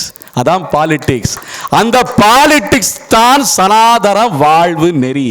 அந்த பாலிடிக்ஸ் தான் சனாதன வாழ்வு நெறி. அரசியலா வேண்டாம்ப்பா, ஒதுக்குப்பான்றான். அரசியல் நல்லதுங்க. அரசியலுக்கு அர்த்தம் என்னன்னா, ஆ ரச இயல். ஆ என்றால் பகவான், அகார வார்த்தோ விஷ்ணுன்னு இருக்கு. அகர முதல எழுத்தெல்லாம் ஆதி பகவன் முதற்றே உலகு. அந்த ஆ என்ற ஒற்றை எழுத்துக்கு பகவான் என்பதை தான் குறிக்கிறது, பகவானைத்தான் குறிக்கிறது. அந்த ஆ அகார வாக்கியோ விஷ்ணுன்னு இருக்கு அப்படின்னு சொல்லும்போது அந்த ஆ உடைய ரச லீலை தான் அரசியல். அதான் இயல். ஆ ரச இயல். அவனுடைய சட்டம், அது அவனுடைய சட்டம், அவனுடைய வரைமுறை, அவனுடைய கோட்பாடு எல்லாமே அவனுடைய கட்டுப்பாட்டில் தான் இயங்கு கொண்டிருக்கிறது. அவனன்றி ஓர் அணுவும் அசையாது என்பது போல அது பகவானுடைய சட்டம், பகவானுடைய சனாதனம், கிருஷ்ணம் தர்மம் சனாதனம் என்று சொல்லப்படுகிறது. அப்படின்னு சொல்லும்போது இந்த சனாதன தர்மத்தை கடவுளை விட்டு தனியாக நாம் எதுவும் செய்ய முடியாது. அடியேன் கேட்டது, கொடைக்கு யார் அப்படின்னு கேட்ட உடனே கர்ணன் சொன்னீங்களா இல்லையா? நல்லது. உண்மையிலே சொல்ல போனா கொடையில் சிறந்தவன் மகாபலி சக்கரவர்த்தி. அவனை மறந்துட்டோம். இந்த கர்ணன் என்ன போகாத இடம் போய் சேராத இடம் சேர்ந்து, என்ன சேரக்கூடாதவர்களோட எல்லாம் கூட்டு சேர்ந்து தர்மம் செஞ்ச தர்மம் தானம் தான் அவன் பண்ணது. ஆனா மகாபலி அப்படி இல்லை. உத்தமமான தானத்தை கொடுத்திருக்கிறான், உத்தமமான வேளையிலே. என அப்பேற்பட்ட உத்தமமான அந்த மகாபலி சக்கரவர்த்தி நற்கதி அடைந்திருக்கிறான். ஏன் அப்படின்னா அவன் செஞ்ச தர்மம் எல்லாம் சரியான தர்மம் தான். கேட்டதையெல்லாம் வருபவர்களுக்கெல்லாம் பொன்னும் பொருளும் மணிகளும் என்ன ஆபரணங்களுமாக அந்த இடமாக என்ன பூமி தானம், வஸ்திர தானம், பொன் தானம் என்ன எல்லாத்தையும் அள்ளி கொடுத்திருக்கிறான் மகாபலி சக்கரவர்த்தி. ஆனால் பகவானுடைய நினைவில் கொடுக்கவில்லை. அதுதான் அங்கே செய்த தவறு. பகவானுடைய அர்ப்பணமாக எதையுமே செய்யவில்லை. தனக்கு நன்மை விளைய வேண்டும், தன்னுடைய மக்கள் நன்றாக இருக்க வேண்டும், தனக்கு இந்திர பதவி கிடைக்க வேண்டும் என்ற ஆசையிலே அவன் தானத்தை செய்திருக்கிறான். அப்படி செய்யும் போது அது சனாதன தர்மத்துக்கு ஏற்றது கிடையாது. ஒவ்வொரு தானமும் ஒவ்வொரு தர்மமும் அவருடைய கண்ணன் நினைவாக, பகவான் நினைவாக செய்யப்பட்டால் அது உச்சிதமான உத்தமமான தானமாகிறது. அந்த வித்தியாசத்தை தான் இன்று சனாதன வாழ்வு நெறியில் நாம் எல்லாம் புரிந்து கொள்ள வேண்டிய விஷயம். ஆகையாலே ஒரு தானத்தை செய்கிறோமோ இல்லை ஒரு ஹோமம் வளர்க்கிறோமோ, வீட்டில் செய்கிற பூஜை திருவாராதனமே அவனை முன்னிட்டு அவனால் நாம் ஒரு கருவியாக நின்று செய்து கொண்டிருக்கிறோம். கடைசியில் அந்த பூஜையெல்லாம் முடித்துவிட்டு சமிக்க பிரார்த்திக்கிறோம் என்று சொல்லி பகவானிடம் நான் ஏதாவது உபச்சாரம் செய்கிறேன் என்று சொல்லி அபச்சாரம் செய்திருக்கலாம், ஆகையால் என்னை மன்னித்தருளும் என்று கேட்டு பிரார்த்திக்க வேண்டும். இது சம்பிரதாயம், இது சம்பிரதாயத்தில் இருக்கு. ஏன் சொல்றேன்னா, இன்னைக்கு எல்லாம் நம்ம என்ன சொல்லிக்கிட்டு இருக்கோம், நாம எல்லாம் என்ன பண்ணிக்கிட்டு இருக்கோம், என்ன நடத்திக்கிட்டு இருக்கோம்னா பிழைப்பு நடத்தி கொண்டிருக்கிறோம். என்ன இன்னைக்கு என்ன பண்றோம், நம்ம பொழைச்சி நடத்திக்கிட்டு பொழைச்சி போயிட்டு இருக்கோம். உண்மையா இல்லையா? எத்தனையோ விஷயங்களை நம்ம மாட்டிக்கிட்டு என்ன இன்னைக்கு எல்லாம் நம்ம வேற வழியில் போறவங்க பொழைச்சி போயிட்டு இருக்கோம், பிழைப்பு நடத்தி கொண்டிருக்கிறோம். தமிழ் வார்த்தையில முடிச்சுக்கிறேன், தமிழ் வார்த்தையில பிழைப்பு நடத்துகிறோம்னு ஒரு வார்த்தை இருக்கு தெரியுமா? அது என்ன அர்த்தம்? நம்ம அன்றாட வேலைகள்லாம் செஞ்சுக்கிட்டு நல்லா சாப்பிட்டுக்கிட்டு ஆரோக்கியமாக இருக்கும்னு நினச்சிக்கிட்டு இருக்கீங்களா? கிடையாது. நாம் எல்லாம் பிழைப்பு நடத்தி கொண்டிருக்கிறோம் என்றால் எல்லா விஷயங்களையும் பிழையாகவே செய்து கொண்டிருக்கிறோம். அதான் பிழைப்பு. இன்னைக்கு பிழைப்பு நடத்துறோம்னா எல்லாத்தையும் தவறாக செஞ்சுக்கிட்டு இருக்கோம், ஒன்று கூட சரியா செய்யலையா, ஒன்று கூட சரியா செய்யலை. அப்ப கையெடுத்து கும்பிட்டு பகவானை ஒரு துதி பாடினால் அதற்கு அவன் மகிழ்கிறான். நாம பொழைச்சிக்கிறோம் அப்போ அந்த நேரத்தில் அப்படின்னு சொல்லும்போது சனாதன தர்மம் எவ்வளவு எளிய ஒரு நடையை நமக்கு வாழ்க்கை முறையை சொல்லித் தருகிறது. கைகூப்பு செய்கை, இந்த கைகூப்பு செய்கை செஞ்சாலே பாவ மன்னிப்பு கிடைக்கிறதாம். கஷ்டப்பட வேணாம். ஏன்னா கஷ்டப்பட்டு ஸ்தோத்திரம் பாடி யாகம் செஞ்சு யஜ்யம் செஞ்சு நிறைய பண்ணி எல்லாம் செய்யணும். ஆனால் எளிமையான செயல் முதல்ல நம்ம பண்ணுற இந்த கைகூப்பு செய்கை. சதானந்தம் ஐயா அவர்களுக்கு அடியனுடைய கைகூப்பு செய்கை, நம்முடைய சேது ஐயான் அவர்களுக்கு அடியனுடைய கைகூப்பு செய்கையை செய்து கொள்கிறேன்.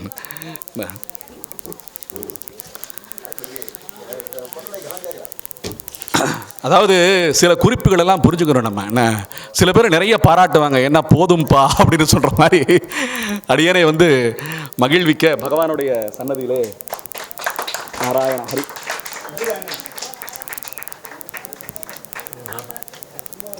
கொஞ்சம்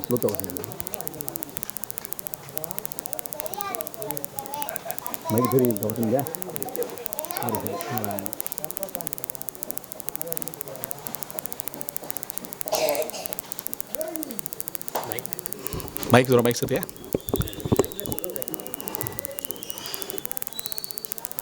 இந்த மைக்கை கொடுத்துட்றேன். அன்புக்கும் பண்புக்கும் மரியாதைக்கூடிய வேலக்குடி கிருஷ்ணன் சிஷியார் வரப்போகிறார்கள்.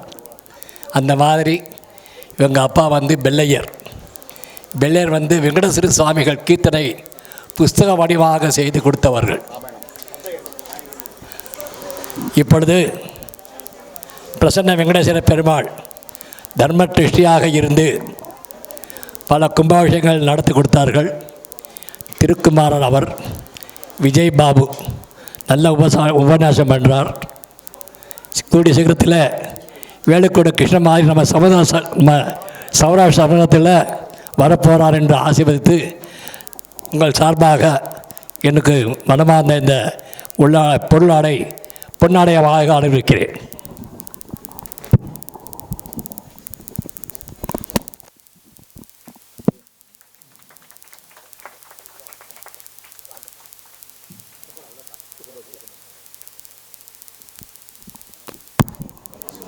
போன வருஷம் நம்ம சேது ஐயா சுவாமிகள் ஆசி வழங்கினாங்க. அதுபோல் நிறைய சொற்பொழிவுகள் அடியனுக்கு வந்து கொண்டே இருக்கின்றன. இதெல்லாம் பார்த்திங்கன்னா வேத ஆசிகள்னு சொல்லுவாங்க. இதெல்லாம் அவங்க வாயால் வேதம் ஓதப்படுகின்ற அந்த வாய் சொன்னோம்னா நடக்கும், பலிக்கும். அதுபோல் அடியனுடைய கிருத்தகைகளை தெரிவித்துக் கொள்கிறேன் சுவாமிகளுக்கு, சேது ஐயான் சுவாமிகளுக்கு அடியனுடைய நமஸ்காரங்களை தெரிவித்துக் கொள்கிறேன். பாதார விந்தத்திலே அடியனுடைய நமஸ்காரங்களை தெரிவித்துக் கொள்கிறேன்.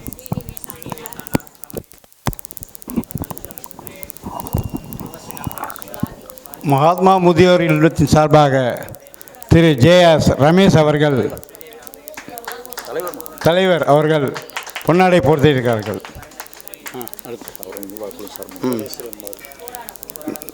நமது புவனேஸ்வரி அம்பாள் கோயில் நிர்வாக குழுவின் சார்பாக திரு குப்புசாமி அவர்கள் தற்பொழுது பொன்னாடை போர்த்துகிறார்கள்.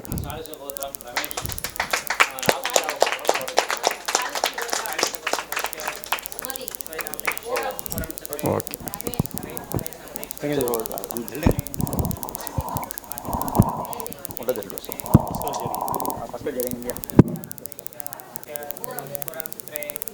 Okay done.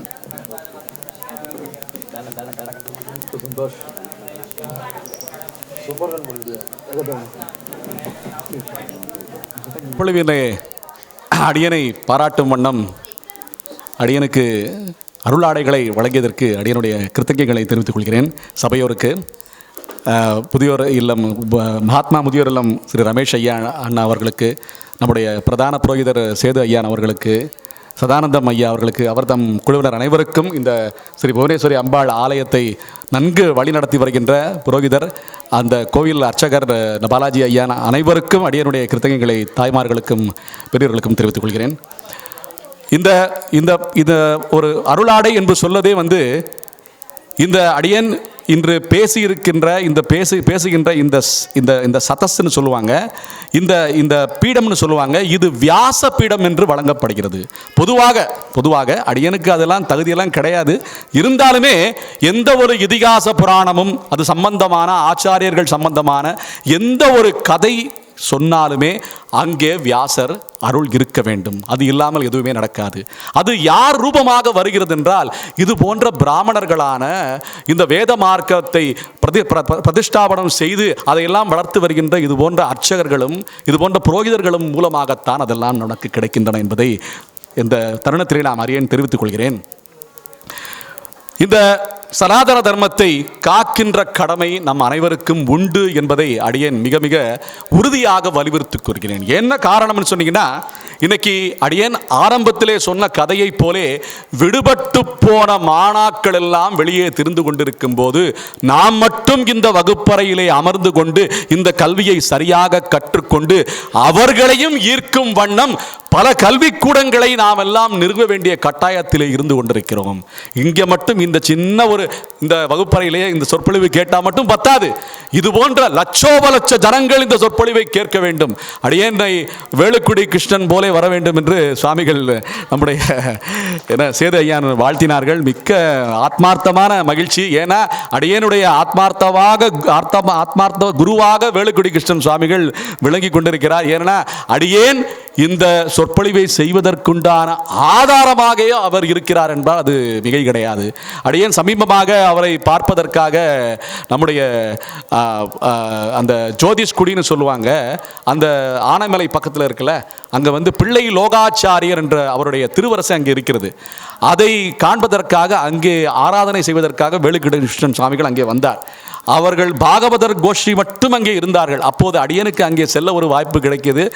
அவர்களை சாஷ்டாங்கமாக விழுந்து நமஸ்கரிக்கக்கூடிய வாய்ப்பு ஒன்று கிட்டியது என்பதை மகிழ்ச்சியாக தெரிவித்துக் கொள்கிறேன். ஏன்னா அவருடைய குரு கடாட்சம் அவருக்கு அடியேனை யாரென்றே தெரிய வேண்டும் என்ற அவசியம் கூட கிடையாது. ஆனால் நாம் அவரை வணங்கும் போது அந்த அருளாசி நமக்கு கிட்டுகிறது. ஏனென்றால் ஆசையுடையோர்க்கெல்லாம் அருளப்பட வேண்டும் என்று ஸ்ரீமத் பகவத் ராமானுஜர் நிறுவிய சம்பிரதாயம் இது. ஸ்ரீமத் பகவத் ராமானுஜர் யாராக இருந்தாலும் சரி, எந்த சாதியினராக இருந்தாலும் சரி, எந்த தொழில் செய்பவனாக இருந்தாலும் சரி, எந்த வேலை செய்பவனாக இருந்தாலும் சரி, அனைவருக்கும் ஆணைக்கு அருள் செய்த அந்த பரந்தாமன் அருள்கிறான் என்பதுதான் இதிகாச புராணங்கள் நமக்கு தெரிவிக்கின்றன. ஆகையாலே இந்த சனாதன தர்மம், தர்ம நெறி எதை சொல்லித் தருகிறது என்றால், மாதா பிதா குரு தெய்வம் என்பதை சொல்லித் தருகிறது. இயற்கையை வழிபட வேண்டும் என்று சொல்லித் தருகிறது. சேதாரம் இல்லாமல் ஆதாரத்தை உணர்ந்து கொண்டு நாம் எல்லாம் தொழிலிலே ஈடுபட வேண்டும் என்பதை சொல்லித் தருகிறது. நம்ம எல்லாம் இன்னைக்கு விஞ்ஞான வளர்ச்சின்னு சொல்லி இங்க அந்த கிரகத்துக்கு போகணும், இந்த கிரகத்துக்கு போகணும்னு சொல்லி போட்டி போட்டுக்கிட்டு இருக்கோம். அடியேன் கேட்கிற ஒரே கேள்வி இதுதான், எல்லா விஞ்ஞானிகளுக்கும் சேர்த்தே கேட்கிறேன். இந்த உடல் இந்த உடல் உருவாக்கப்பட்டிருக்கிறது இந்த பூ உலகத்திலே வாழ்வதற்கு மட்டும்தான். இந்த உடல் உருவாக்கப்பட்டிருக்கிறது. யார் உருவாக்கினார் என்று கேள்வி கேட்டால் யாரை சொல்வீர்கள்? உங்கள் தந்தை தாயை சொல்வீர்களா? அவர்களை உருவாக்கிய அந்த பாட்டி தாத்தாக்களை சொல்வீர்களா? இல்லை அவர்களை உருவாக்கிய அந்த கொள்ளுப்பாட்டி தாத்தாவை சொல்வீர்களா? யாரையும் சொல்வதற்கு நமக்கு தகுதி கிடையாது. ஏன் அப்படின்னா அவர்கள் எல்லாம் நம்மை படைத்தவர்கள் கிடையாது, பெற்றவர்கள். ஆகையால் தான் அவர்களை எல்லாம் பெற்றோர்கள் என்று அருமையான தமிழ் பாஷையிலே நாம் எல்லாம் சொல்லிக் கொண்டிருக்கிறோம். ஏன்னா அவங்கெல்லாம் யாரா நம்ம எல்லாம் என்ன பண்ணியிருக்காங்க? நம்ம அப்பா அம்மா எல்லாம் பெற்றிருக்கிறார்கள். எந்த ஜென்மம் எடுத்து எந்த பாவ புண்ணியம் செய்து அதையெல்லாம் நாம் தீர்ப்பதற்காக இந்த மதுரையம்பதியிலே நாம் அவர்களுக்கு பெற்றோராக நாம் பெற்றிருக்கிறோமோ அவர்களை எல்லாம் என்றால் சற்று சனாதன தர்மத்தில் சொல்லப்படுகின்ற இந்த சூட்சமமான பிறவி தத்துவத்தை நாம் உணர வேண்டும். ஆகையாலே இதில் சொல்லப்படாத தர்மம் எதுவுமே கிடையாது. என்ன அணுவுக்கும் அணுவாக இருக்கின்ற பகவானையும் என்ன மலைக்கும் மடுவுக்கும் என்ன அதையெல்லாம் தாண்டி மிக பெருவமாக அந்த வைகுண்டத்திலே அமர்ந்து கொண்டிருக்கின்ற இந்த உலகங்கள்னு சொல்றோம், இந்த பிரகிருதி மண்டலம்னு சொல்றோம், இது ஒரு அண்ட கடாகம்னு சொல்றோம். இந்த அண்ட கடாகத்தில் 7 உலகங்கள் இருக்குன்னு சொல்றாங்க. இது போன்ற அண்ட கடாகங்கள் லட்சோப லட்சம் இருக்குன்னு சொல்றாங்க. இந்த லட்சோப லட்ச அண்ட கடாகங்கள் அளவிலே 3 மடங்கு இருக்கின்றது வைகுண்டம்னு சொல்றாங்கன்னா எப்பேற்பட்ட கல்வி! அங்கே எல்லாம் நம்ம ராக்கெட் விட்டு பார்க்க முடியுமா? அங்கே எல்லாம் நம்ம ராக்கெட் விட்டு வாழ முடியுமா? ஏன்னா அதற்கு உண்டான தேகமே வேறு. இன்னைக்கு இங்க தரையில உட்கார்ந்துருக்கோம். இன்னைக்கு பங்குனி மாசம் வெயில். என்ன குளிர்வதற்காக நாம் கொடைக்கானல் சென்றால் அங்கேயும் போர்த்திக்கிட்டு தான் படுக்கிறான் நம்ம ஆளு. எப்படி? அந்த அளவுக்கு தான் நம்ம உடம்பு தகுதி இருக்கு. தகுதி கிடையாது, அவ்வளவுதான். இந்த உலகத்தில் வாழ்வதற்காக படைக்கப்பட்ட உடம்பு இது, அவ்வளவுதான். நம்ம வேற கிரகத்துக்கு போய் வாழ்றதுக்கு வாய்ப்பே கிடையாது. ஆனால் அதற்கு ஓட்டிக்கொண்டு என்ன ராக்கெட் அனுப்பிச்சுக்கிட்டே இருக்காங்க. இதையெல்லாம் நம்முடைய சனாதன தர்மம் சொல்லித்தரவில்லை. சுருக்கமா சொன்னா அதான், இங்க இருந்துகிட்டு நல்ல சுகமா வாழு, நல்ல நதிக்கரையில் போய் குளி, என்ன நல்ல காலையில் அக்னி வணங்கு, என்ன தேவ பூஜை செய்யு, நல்ல சாப்பிடு, நல்ல உறங்கு, நல்ல உழை, நல்ல வியாபாரம் செய், எல்லோரோடும் அன்பாக பழகு, எல்லோருடைய ஆசிகளையும் பெறு, யாரையும் என்ன சபிக்காதே, யாருக்கும் சாபமாக நீ இருக்காதே, என்ன யாரையும் சபிக்காதே, நீயும் சாபமாக இருக்காதே, பாவங்களை குறைத்துக்கொள். பாவமே செய்யாமல் இருக்க முடியுமானா முடியாது. தெரியாம ஏதாவது ஒரு தவறு செஞ்சு சாபம் நமக்கு வந்து விழுந்துரும். ஆகையாலே அப்பேற்பட்ட சாபங்களை தவிர வேறு தெரிஞ்சு எதுவுமே செய்யாதே. ஏன்னா இன்னைக்கு ஒரு காணொலியை பார்த்தேன். அந்த காணொலியில் 2 பேர் சாப்பிட்றாங்க. அவர் சொல்றாரு, முக்கியமா இந்த சிற்றுண்டி சாலையில் போய் சாப்பிட்றாங்க பார்த்தீங்களா, அவங்கள பற்றி சொல்றாரு. சாப்பிடும்போது கை கழுவுற இடத்துல பக்கத்தில் போய் உட்காராதீங்க. ஒருத்தர் உட்கார்ந்துருக்காருன்னா அவர் பக்கத்தில் போய் உட்காராதீங்க. ஏன்னா அவர் கையை இடது கையை இப்படி விரிச்சாருன்னா உடம்புல போய் போதும் அது. அதனால அந்த சாப்பிடும்போது ரொம்ப எச்சரிக்கையா இருங்க அப்படின்னு சொல்றாங்க. இது எல்லாமே சனாதன தர்மத்தில் சொல்லப்பட்டிருக்கு. நம்ம கேட்கல, அதனால கண்டதையும் பேசிக்கிட்டு இருக்காங்க. முக்கியமாக சாப்பிடும்போது இன்றைக்கி நம்மெல்லாம் எப்படி சாப்பிட்டுட்டு இருக்கோம், பந்தியில் உட்காந்து ஒருத்தர் பக்கத்தில் ஒருத்தர், அவர் எச்சி நம்ம மேலே படுமா இல்லையான்னு நமக்கே தெரியாது, பட்டிருக்கலாம். அந்த அளவுக்கு நெருக்கடியில் எங்கே சாப்பிட போனாலும் பின்னால் 10 பேர் நிற்கிறான், செக்யூரிட்டி கார்டு மாதிரி நிற்கிறான். என்னென்னா அடுத்த பந்திக்கு அவன் உட்காரணுமா. இந்த நிலைமையில தான் இன்னைக்கு விருந்துகள் போயிட்டு இருக்கு. ஏன் அவசரம், ஏன் பதட்டம்? எல்லாருக்கும் சாதம் இருக்கு, எல்லாருக்கும் சாப்பாடு இருக்கு. பதட்டம் படக்கூடாது, நிதானம் இருக்க வேண்டும், நிதானப்பட வேண்டும். என்ன காரணம்னா சாப்பிட்ற முறையே சனாதன தர்மத்தை சொல்லியிருக்கு. என்ன காரணம் தெரியுமா? நம்ம எல்லாம் இலையில சாப்பிட வேண்டும், தரையில உட்கார்ந்து சாப்பிட வேண்டும். இன்னொருத்தருடைய எச்சில் நமக்கு படக்கூடாது. ரொம்ப முக்கியமாக சொல்றது. ஏன்னா காரணம்னா அந்த உணவே பகவானுக்கு அளிக்கப்படும் அர்ப்பணமாக நாம் உட்கொள்கின்ற உணவு. எதையோ சாப்பிட்றோம்னு நினைச்சு எல்லாத்தையுமே பகவானுக்கு கொடுக்க முடியாது. எது தகுதியான உணவோ அதைத்தான் நாம் உட்கொள்ள வேண்டும். முக்கியமான திருவிழா காலங்களிலும் வைபவ காலங்களிலும் இது ரொம்ப முக்கியமாக சொல்லப்படுது. என்ன முன்னோர்களுக்கு திதி தர்ப்பணம் செய்கின்ற காலங்களிலும் ரொம்ப சிரத்தையாக நல்ல உணவை, சாத்வீக உணவை உட்கொள்ள வேண்டும். மற்றவர்களுடைய என்ன அந்த எச்சில் படக்கூடாது அப்படின்னு சொல்லும்போது இன்னைக்கு எல்லாமே டேபிள் கலாச்சாரம் ஆகிப்போச்சு. டேபிளில் ஒரு இலை அடுத்த இலை இன்னொருத்தல உட்காந்துருக்கான் அப்படின்னு சொல்லும்போது கிட்டத்தட்ட இது வந்து அவர் இலையில சாப்பிட்ற மாதிரி தான் சொல்றாங்க சனாதன தர்மத்தில். பூமிக்கு தோஷம் கிடையாது. ஏன்னா நம்ம எப்போ ஒரு மேஜையை போட்டோமோ அப்போ எல்லா தோஷமும் உள்ள வந்துடும். அப்படின்னா தனித்தனியாக அமர்ந்து கொண்டு சாப்பிட வேண்டும் என்று ஒரு சாப்பாட்டு முறையே சனாதன தர்மத்தில் சொல்லியிருக்கு. அதனால தான் பூமியில் உட்கார்ந்து சாப்பிட்டா தோஷம் இல்லை, நீ பக்கத்தில் உட்கார்ந்து சாப்பிட்டாலும் பூமிக்கு தோஷம் கிடையாதுன்னு ஒரு அறிவுறுத்தல் இருக்கின்றது. ஆகையால் இந்த பூமி தாயை அவ்வளவு போற்றுகிறது சனாதன தர்மம். இந்த சனாதன தர்மத்திலே அனைத்தையும் சீர்படுத்தும் கல்வி முறை நமக்கு சொல்லித்தரப்படுகிறது. ஒரு ஸ்நானம் என்னாலும் சரி, ஒரு உணவு பழக்கம் என்னாலும் சரி, ஒரு நண்பர்களுடன் பழகுவது என்றாலும் சரி, கைகுப்பு செய்கைன்னு அடியேன்னு சொன்னேன். இது ஒரு பெரிய யோகாங்க. இன்னைக்கு யோகாசனம் நிறைய சொல்றோம், ஆசனம் நிறைய போடுறாங்க, எல்லாமே பண்றாங்க. ஆனால் ரொம்ப எளிமையான ஒரு யோகா எது என்றால், நம் உடம்பை, நம் உடல் ரெண்டு பாகமா இடது வலதுன்னு போயிட்டு இருக்கு பார்த்தீங்களா, ரத்த ஓட்டம் அப்படி இப்படின்னு போயிட்டு இருக்கு. இடது மூளை வலது பக்கமாக ஆண்டுகிட்டு இருக்கு, வலது மூளை இடது பக்கத்தெல்லாம் என்ன செயல்படுத்திக்கிட்டு இருக்குன்னு சொல்றாங்க பார்த்தீங்களா. இது எல்லாமே இருக்கு. ஆனால் இது எல்லாம் எப்போது சீராகும் என்றால், நாம் எப்போது இரு கைகளையும் சேர்த்து கொண்டு இப்படி என்ன ரெண்டையும் சரியாக அழுத்தி கொண்டு நேராக நின்றால் இது எல்லாம் சீராகி விடுமாம். ரொம்ப எளிமையான முத்திரை, அஞ்சலி முத்திரை. என கைகூப்பு செய்கை, வணங்குதல் என்பது பொருள். இந்த வணக்கமே சனாதன தர்மத்தில் மட்டும்தான் சொல்லித்தரப்படுது, வேற எங்கேயுமே கிடையாது. ஒத்த கையை வச்சு வணங்குவான் ஒருத்தன், என்ன ஒருத்தன் இப்படிமா, ஒருத்தன் இப்படி எப்படியோ வணங்குறாங்க, என்ன இப்படி ஒத்த கையால் இப்படி பண்ணுறான். இது எல்லாம் வீர செயல்கள், என்ன சாத்வீக செயல்கள் கிடையாது. நம் உடம்பை சீராக்கின்ற அந்த யோகமாகவே இந்த அஞ்சலி ஹஸ்தம் விளங்கி கொண்டிருக்கிறது. இந்த அஞ்சலி முத்திரையில் தான் ஆஞ்சநேயரும் விளங்குகிறார், ஸ்ரீமத் பகவத் ராமானுஜரும் விளங்குகிறார். அப்படின்னா எவ்வளவு பெரிய ஏற்றமாக இருக்கும். வருபவர்களை எல்லாம் கைகூப்பி வணங்கும் வண்ணம் அந்த திருப்பதி மலையிலே, வெங்கடேசனுடைய மலையிலே முன்னாலே என்ன கீழே ஆஞ்சநேயர் நின்று கொண்டிருக்கிறார், மேலே கருடாழ்வான் நின்று கொண்டிருக்கிறான் என்றால் இந்த கைகூப்பு செய்கைக்கு அவ்வளவு மதிப்பு சனாதன தர்மத்திலே இருந்து கொண்டிருக்கிறது. காலையில் எழுவதிலிருந்து என்ன மதியம் வேளை, மாலை வேளை, இரவு வேளை தூங்கும் வரை, அடுத்த காலை எந்திருக்கும் வரை சனாதன தர்மத்திலே வாழ்வு நெறி சொல்லித்தரப்படுகிறது. இதையெல்லாம் நாம் கற்க வேண்டும்.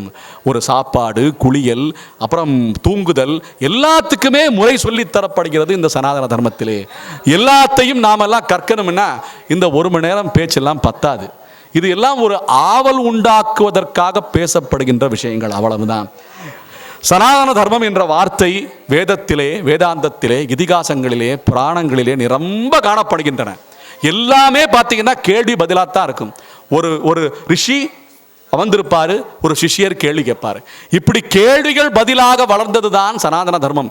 நாம ஏதாவது ஒரு சந்தேகத்தை எழுப்புறோம்னா நாம புத்திசாலிகள், நம்ம தான் இந்த கேள்வி கேட்கறோம்னு நினைச்சீங்கன்னா முட்டாளவன் தான். நல்லா புரிஞ்சுங்க. எதுவுமே புதிதாக கேட்கப்படும் கேள்வி என்பதே கிடையாது. எதுவுமே புதிதாக சொல்லப்படும் பதில் என்பதே கிடையாது. எல்லாம் ஏற்கனவே சொல்லப்பட்டவை, அறிவிக்கப்பட்டவை. இதுவே சனாதனமான தர்மம்.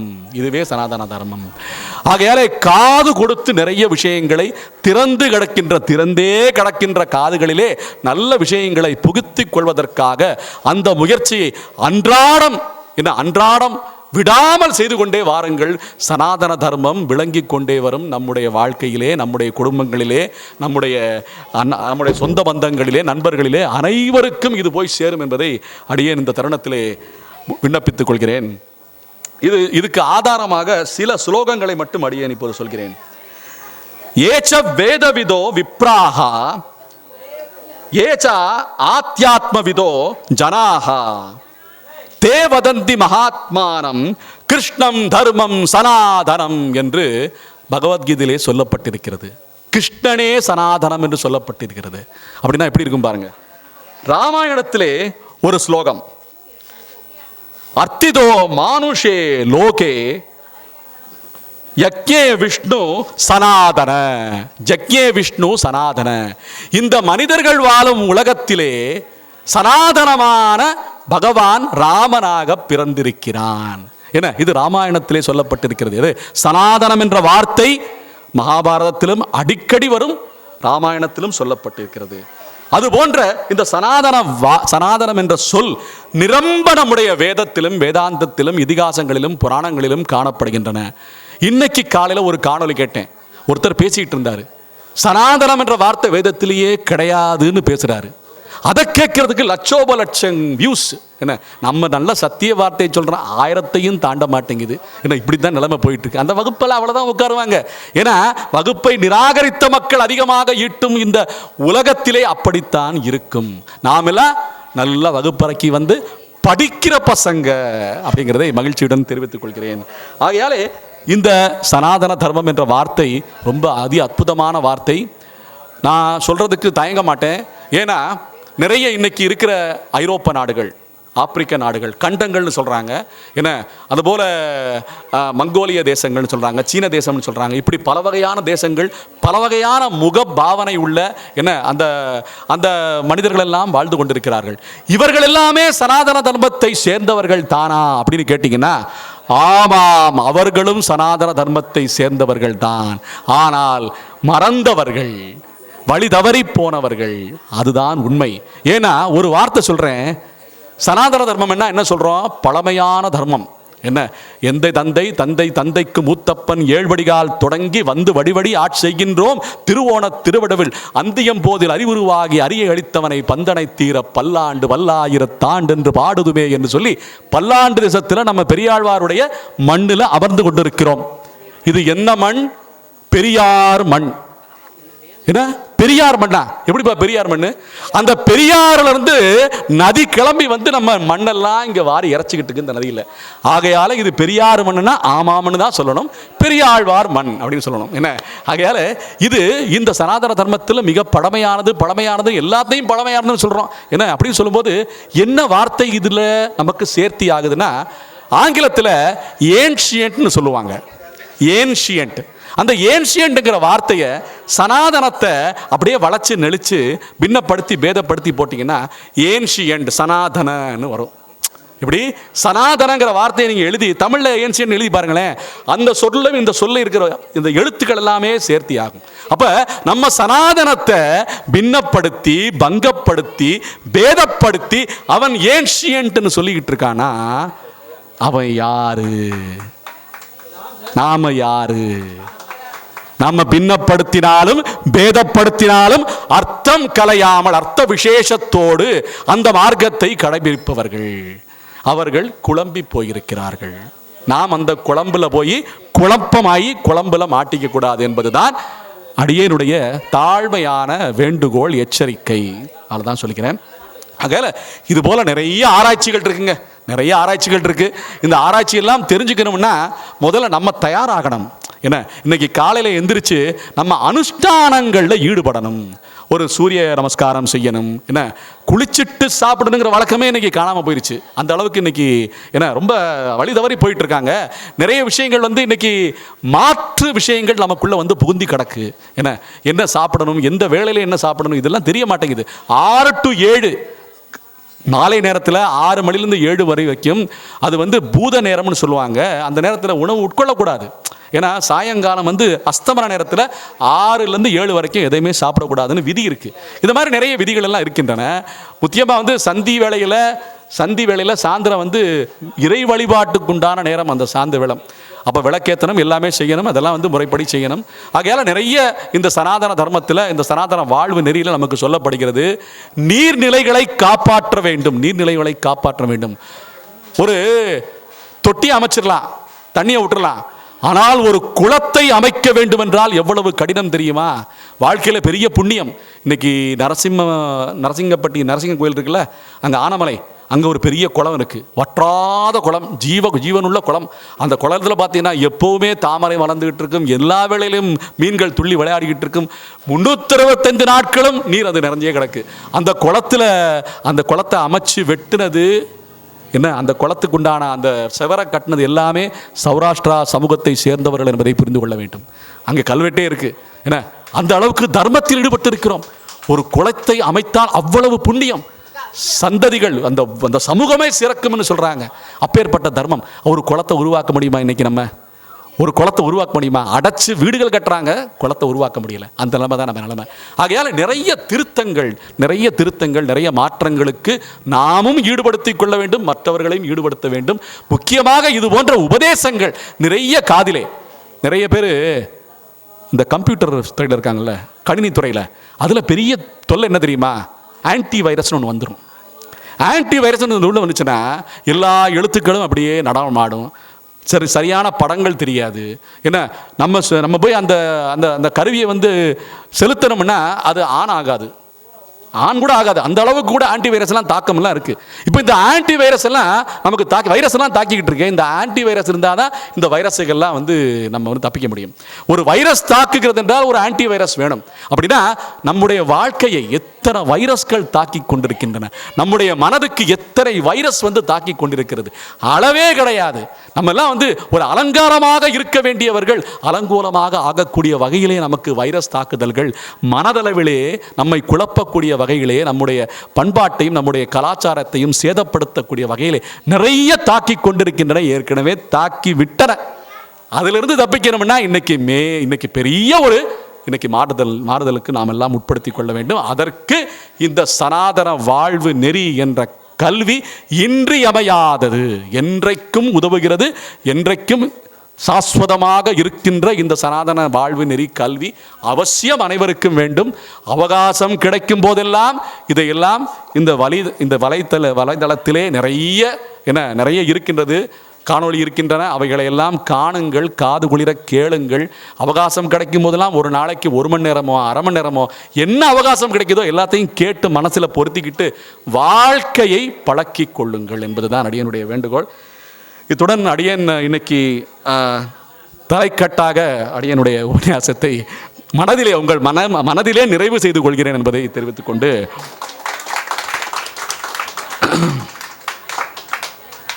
ஸ்ரீயக்காந்தாய கல்யாண நிதயேர்த்தினாம் ஸ்ரீ வெங்கட நிவாசாய ஸ்ரீனிவாசாய மங்களம். ஜெய் ஸ்ரீமன் நாராயணா, ஜெய் ஸ்ரீராம். செவிமடுத்த அனைத்து பக்தர்களுக்கும், தாய்மார்களுக்கும், பெரியோர்களுக்கும் அடியனுடைய விசுவாசத்தையும் கிருத்தகைகளையும் தெரிவித்துக் கொள்கிறேன். நன்றி நன்றி நன்றி நன்றி.